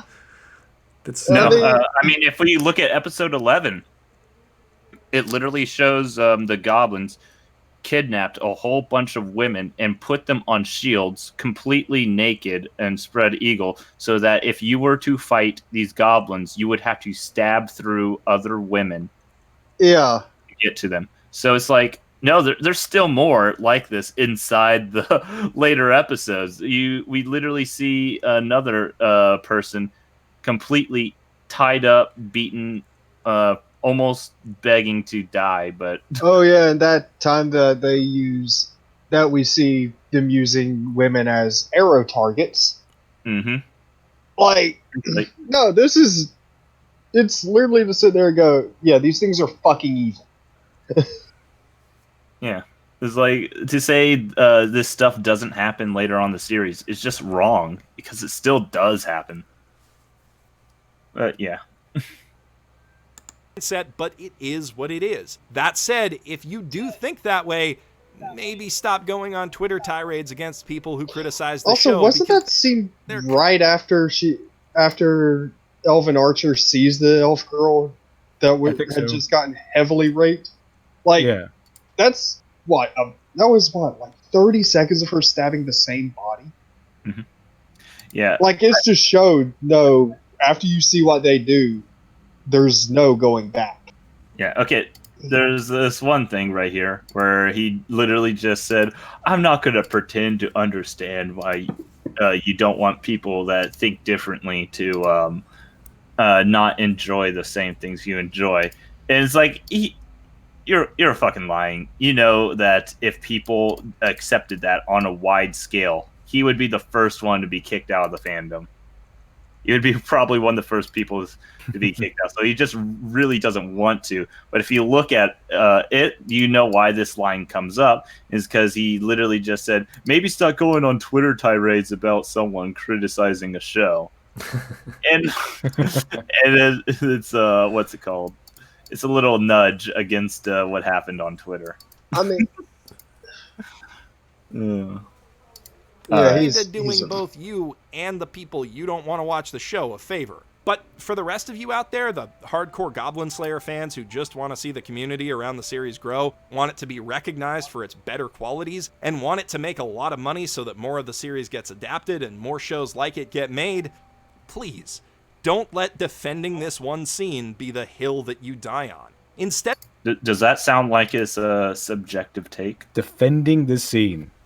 It's not a scene that needs defending. It's a scene that needs to be there because it sets up the premise.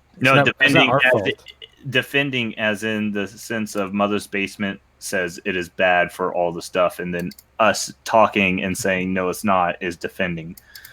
What's it called? It's like, but the way he worded that, do you think that's him just going, well, that's just my opinion, or do you think that's an objective claim? Because he's saying that part is just a subjective thing he said. It's like, no, that sounds way more like an objective claim. But, you know. I have nothing wrong with defending a element which is touchy, which is adult, especially within the genre of adult storytelling that this is geared toward. So it's like saying, hey, you know this sex scene in this adult movie? Yeah, what if we get rid of it? Well, then it wouldn't be an adult movie, now would it? So it's like you're kind of like arguing against, like, should we serve hamburgers at McDonald's? Like, what do you maybe we get rid of hamburgers entirely? What do you think? Like, it's kind of a silly thing to argue. And if he doesn't like hamburgers, that's fine. Don't eat the hamburger. Don't go to McDonald's. Don't watch the anime. But don't criticize something which is obviously an integral part of the lore of the world that sets up the stakes for what these things are and why they're bad. And he admits they're bad. I would say because the way he's advocating for it is kind of strange. He's criticizing it without any real need to criticize it. Yeah, he's arguing on four different fronts. Two of them are contradictory of each other, and you're like, okay, which one do you want? Do you want it too little or too much? Is it supposed to be clear or not clear? What's the balance you like? I really want to know what this guy wants in a rape scene, because it's I know it's such a strange thing to ask, but he's brought it up. It's very obvious. He wanted her to be dismembered just like that fighter. Yeah. Because if I remember correctly, did he have nothing but praise for Devilman Crybaby? Which does depict rape, also depicts like a horrific scene, which I have Completely never had. rapes and then destroys the person. Like, I have never been grossed out by any anime. But that one scene where I can't remember her name right now, but they're just dancing around with her head on a stick. Fucking, that was creepy. Lord of the Flies. But aren't you Alright. glad it exists? Oh yeah, Exactly. See? Some art is just meant to disturb you. It's not always meant Exactly. to be entertaining or appealing. All right, I'm gonna press play. Instead of acting like nothing's wrong with it or like people are wrong to be There upset wasn't. about it, acknowledge that it's a bad first episode, or at least a potentially offensive one, and try to draw people's attention to the parts of the series that you think they'll actually like. Agree with me. Creative. You must agree with Okay. me. Better agree with Like, me. I don't care if someone's offended by it because you can be offended by literally anything. It's supposed to be offensive to begin with. It's supposed to be Yeah. something Yeah. that puts you off your sensibilities. It's supposed But- to be that way.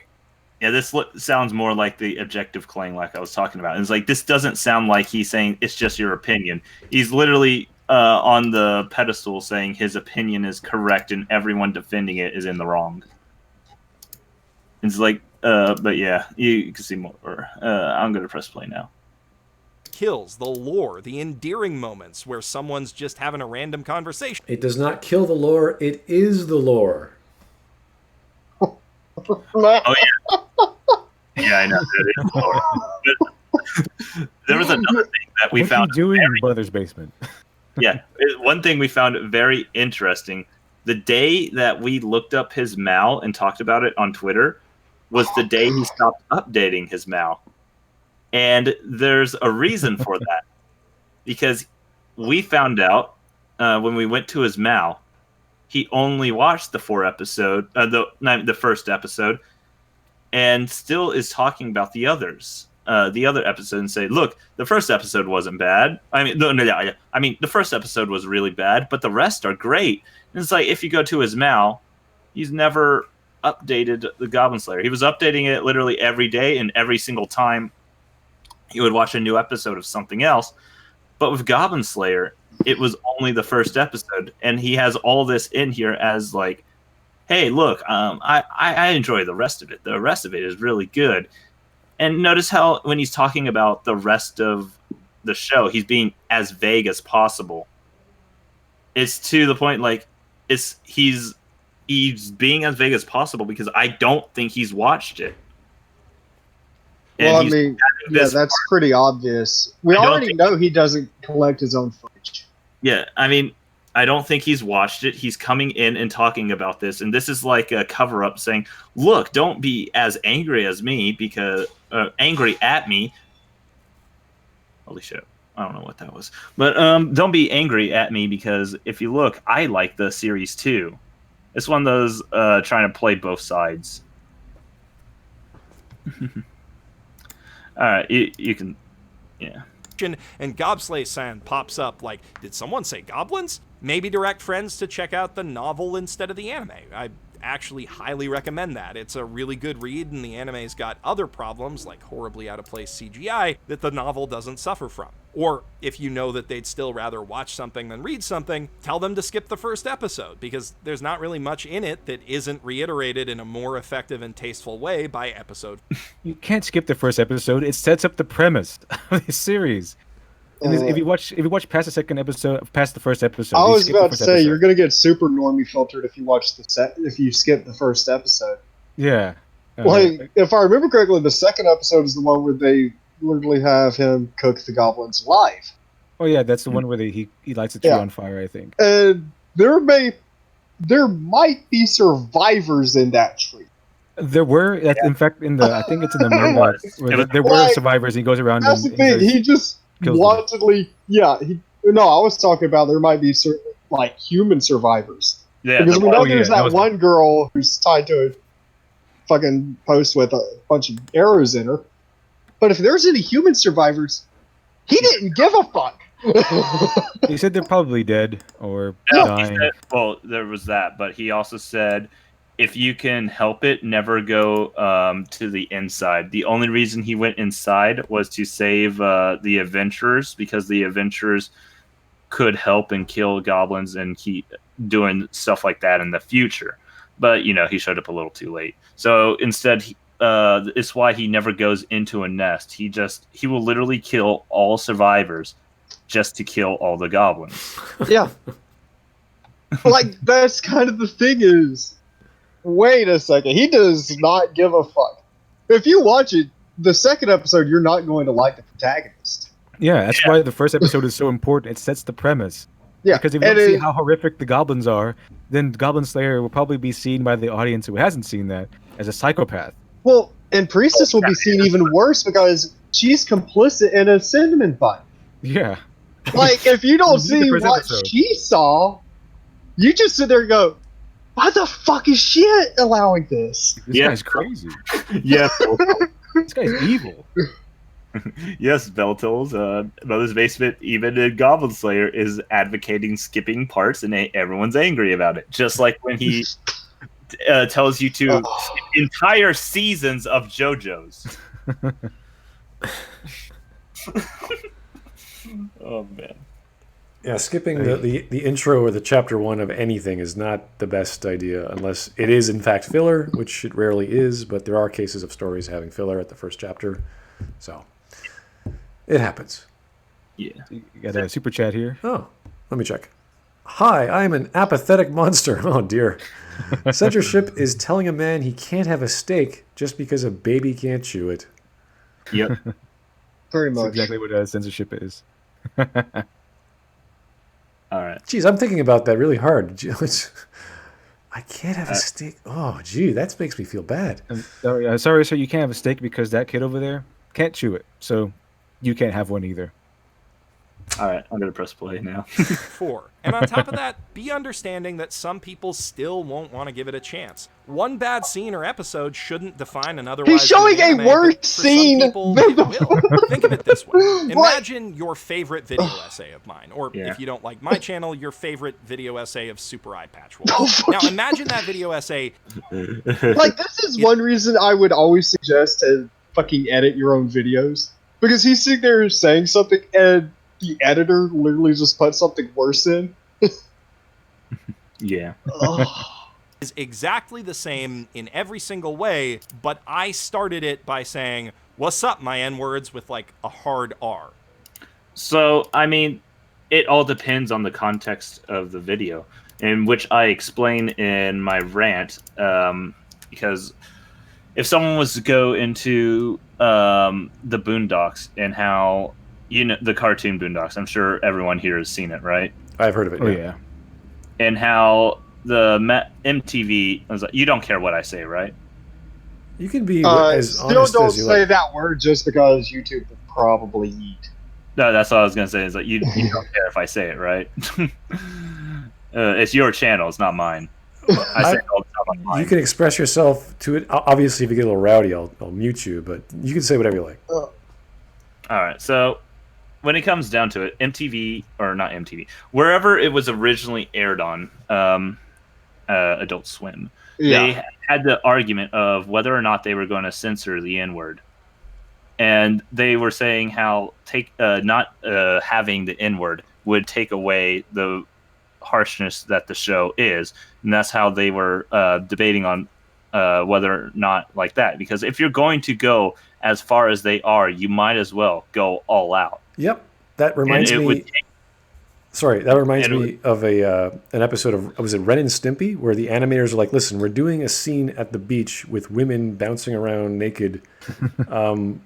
We either show it or we don't, and if we don't, it's going to be completely a waste of time. So we have to show women, topless and what have you." And they did it. And I was like, good. That's because the artist knew what they were doing, and they said if you do it the other way, it's not going to work. The same with the N-word, especially that kind of show. It's an inherently black-oriented show, so it's like you have to do that. Yeah. It's like to say saying stuff like this with no context is always bad. And it's like, no, I disagree. It depends on the video essay. Yeah, exactly. Yeah. It's a form of manners, and it's also a form of formality. Just because we have grown up and knowing this word is such a loaded word, and everyone Like, is so sensitive about these things these days. It's not that big a deal because people are fairly intelligent. They can see what when you're Yeah. joking around or when you're acting.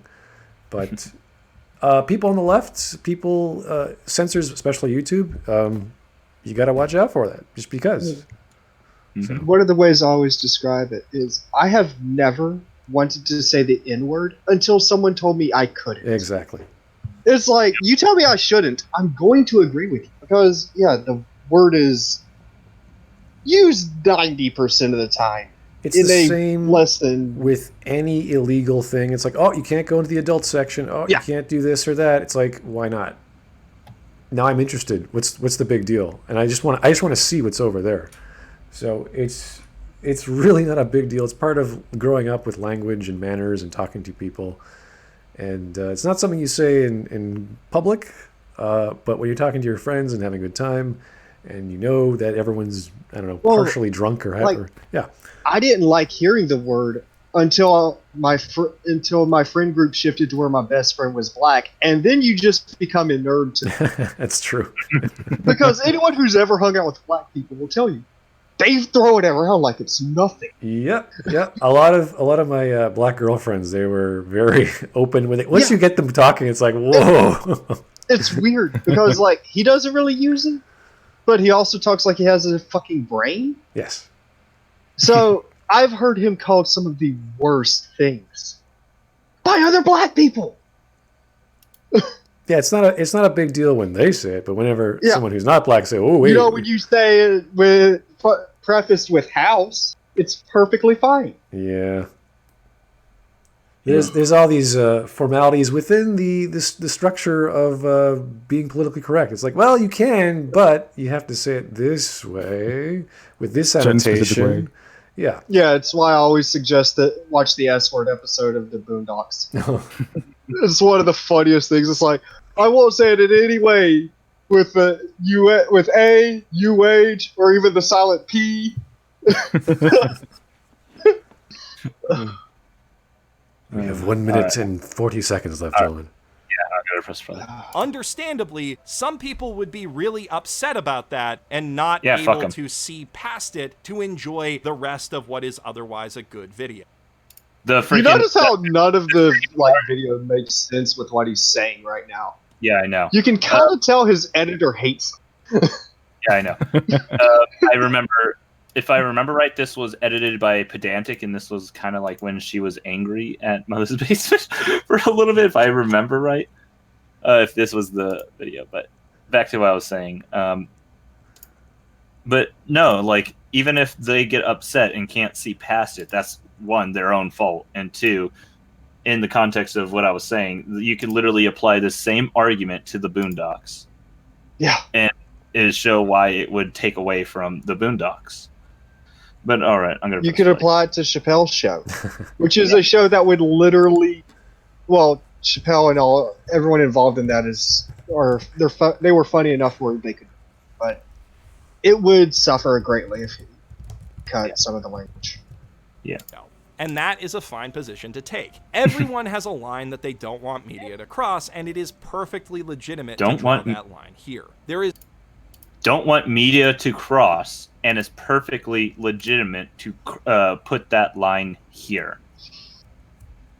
I wonder what other kind of people say that. Yeah. Almost like it starts with a C.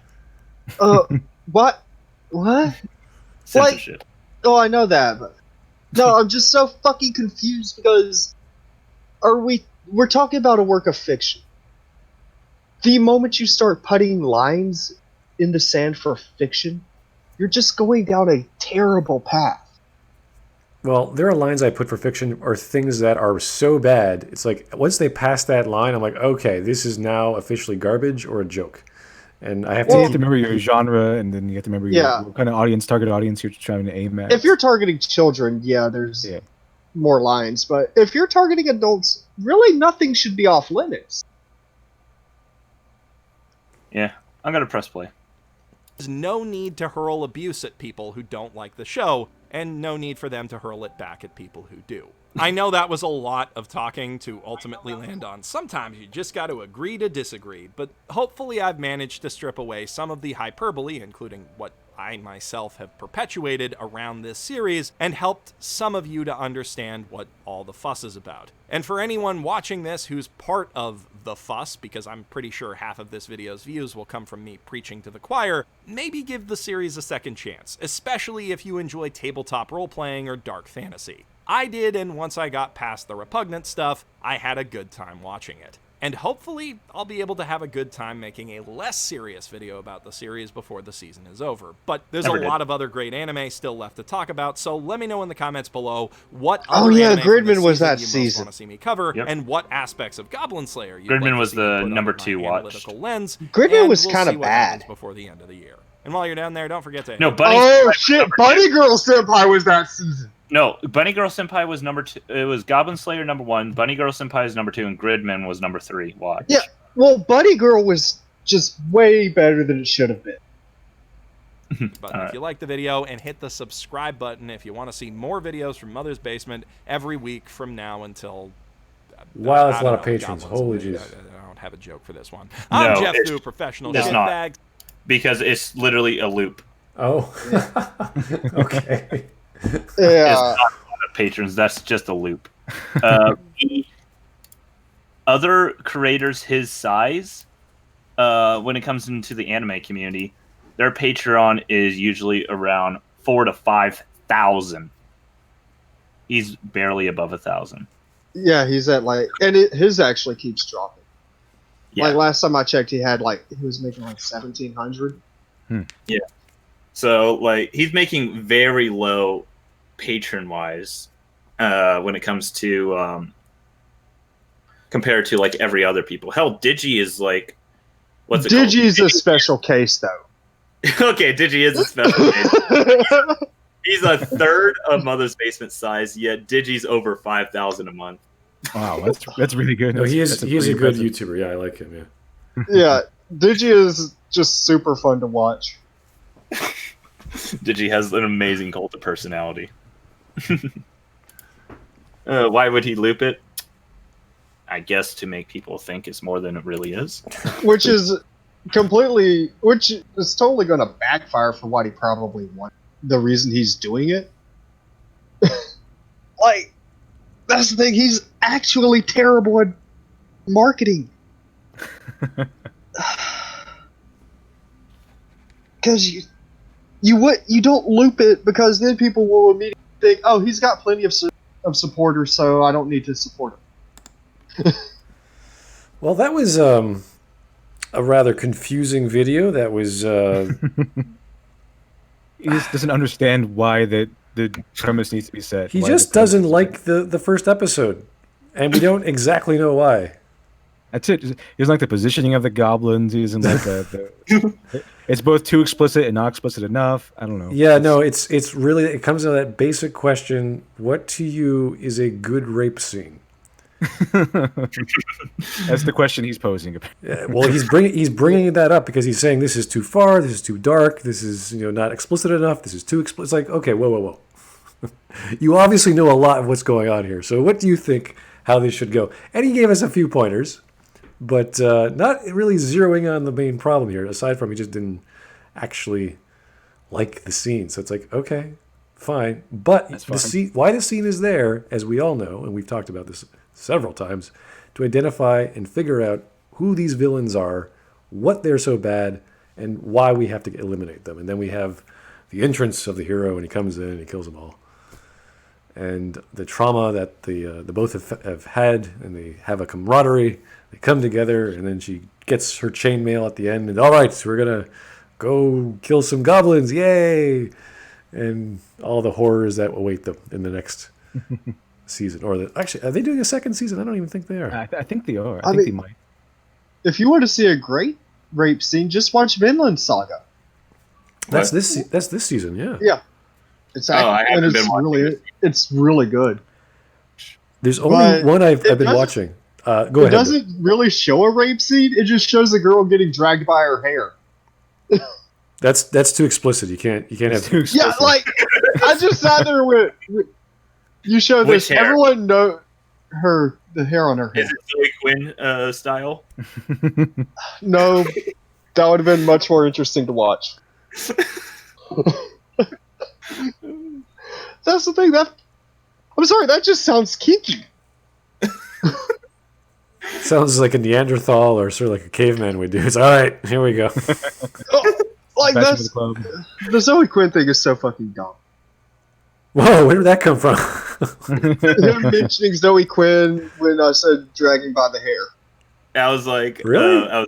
Yeah. He said, no, Stuffy said he's dragging her by the hair, and I was like, oh, are we talking about their head hair or Zoe Quinn style? Whoa. Yeah. Let's stop that before it starts. Okay. Well, gentlemen, that was it 3 hours? Yeah, 3, 4, 5. 3 hours. 3 hours. Thank you for coming on. I do appreciate Mother. What do we call you guys? You clearly have different names, but what do we call you? The group. I'm just an Annie-tuber. The Annie-tuber. Well, I'm just a shit poster. The shit poster. Random shit poster number my 456. My channel name's The Unknown Otaku. People call me Six. Okay, well, I've linked to the Unknown Otaku in the comments. Is there a particular audience or content that you want to talk about before I let you go? I usually criticize a lot of Annie-tubers. Oh, that's but I also talk about a lot of anime as well. I do both. So it sounds like you're kind of like me, where you're a critic of critics. You look at other people's content and bash them as hard as you can. Okay. Yeah. And the other gentleman is the same. Is that you're also your He doesn't have a channel. I'm just a sidekick. okay sidekick. It's actually a hilarious way how I met him. My podcast used to be open mic, so anyone that wanted to come on could just join. And he liked coming on so much that he just kept coming on, and eventually became a podcast member. Well, To be fair, I would jump in chat and you would just say, "Jump on." Yeah. Ugh. We pretty much did this for over 2 years. well, that's Has it cool. been that long? Shit. Well, thank Yeah. you again for coming in. Thank you, LiteratureDevil, as always. We always have a Thank fun you. time with you. So Thank you for inviting. Yeah, no, we appreciate all your time. And guys, thanks for tuning in. Vosh was in the chat. That was Yeah, I guess he was in there for about one sentence or something. I yeah. guess. That's always nice to have. I was about to say, did he get upset that I didn't know who he was? Because I knew who he was, I just didn't care. I didn't know who he was until he did a video on me. I mean, I never heard I of him. literally don't. I still don't know who Vosh is. I don't think really anybody does. I mean, I never heard of him before. But Yeah, it's like Who's this Vosh? I thought he was a parody, but I guess he isn't. Yeah, we weren't sure. I mean, I honestly just thought he was a shitty version of Destiny. So Okay, so the last video this Vosh person has made is about Paul Joseph Watson and twerking. Okay. There's one with the PSA 6 Adam and Friends. Now I have There- an image of Paul Joseph Watson twerking. Is that what this video is about? Paul Joseph Watson gets triggered by twerking. And it's like, if you look at what he said, he didn't get triggered. He just said it was like modernism or something like that. And it's just saying that it's just that's literally all he said is a picture of all them twerking, just said modernism. There's Steven Crowder on here, the debacle and deflect. PewDiePie. It doesn't matter if PewDiePie is alt-right. So I'm guessing he's going to, and he shows the. yeah, he's just working under the assumption PewDiePie's all right. No, I don't even think that's what the video is based off the title. I think what he's trying to argue is it doesn't matter if PewDiePie is alt-right because the people who are alt-right think he is. Thus, it still shows support for them. No, the people on the alt-right don't think he's alt-right. They do it as a meme. But whatchamacallit? Because I've been hearing this narrative on Twitter for the past 4 weeks, even before the ADL situation. Yeah. Well, thanks, guys, So, again. We're going to say goodbye. And if you have any ideas or suggestions to videos that we should be doing next or critiquing, who should come on, leave in the comments, leave them on Discord, leave them on Twitter. I'm always open to suggestion. Thank you, everyone, for joining us, and have yourself a great day. bye. Bye bye.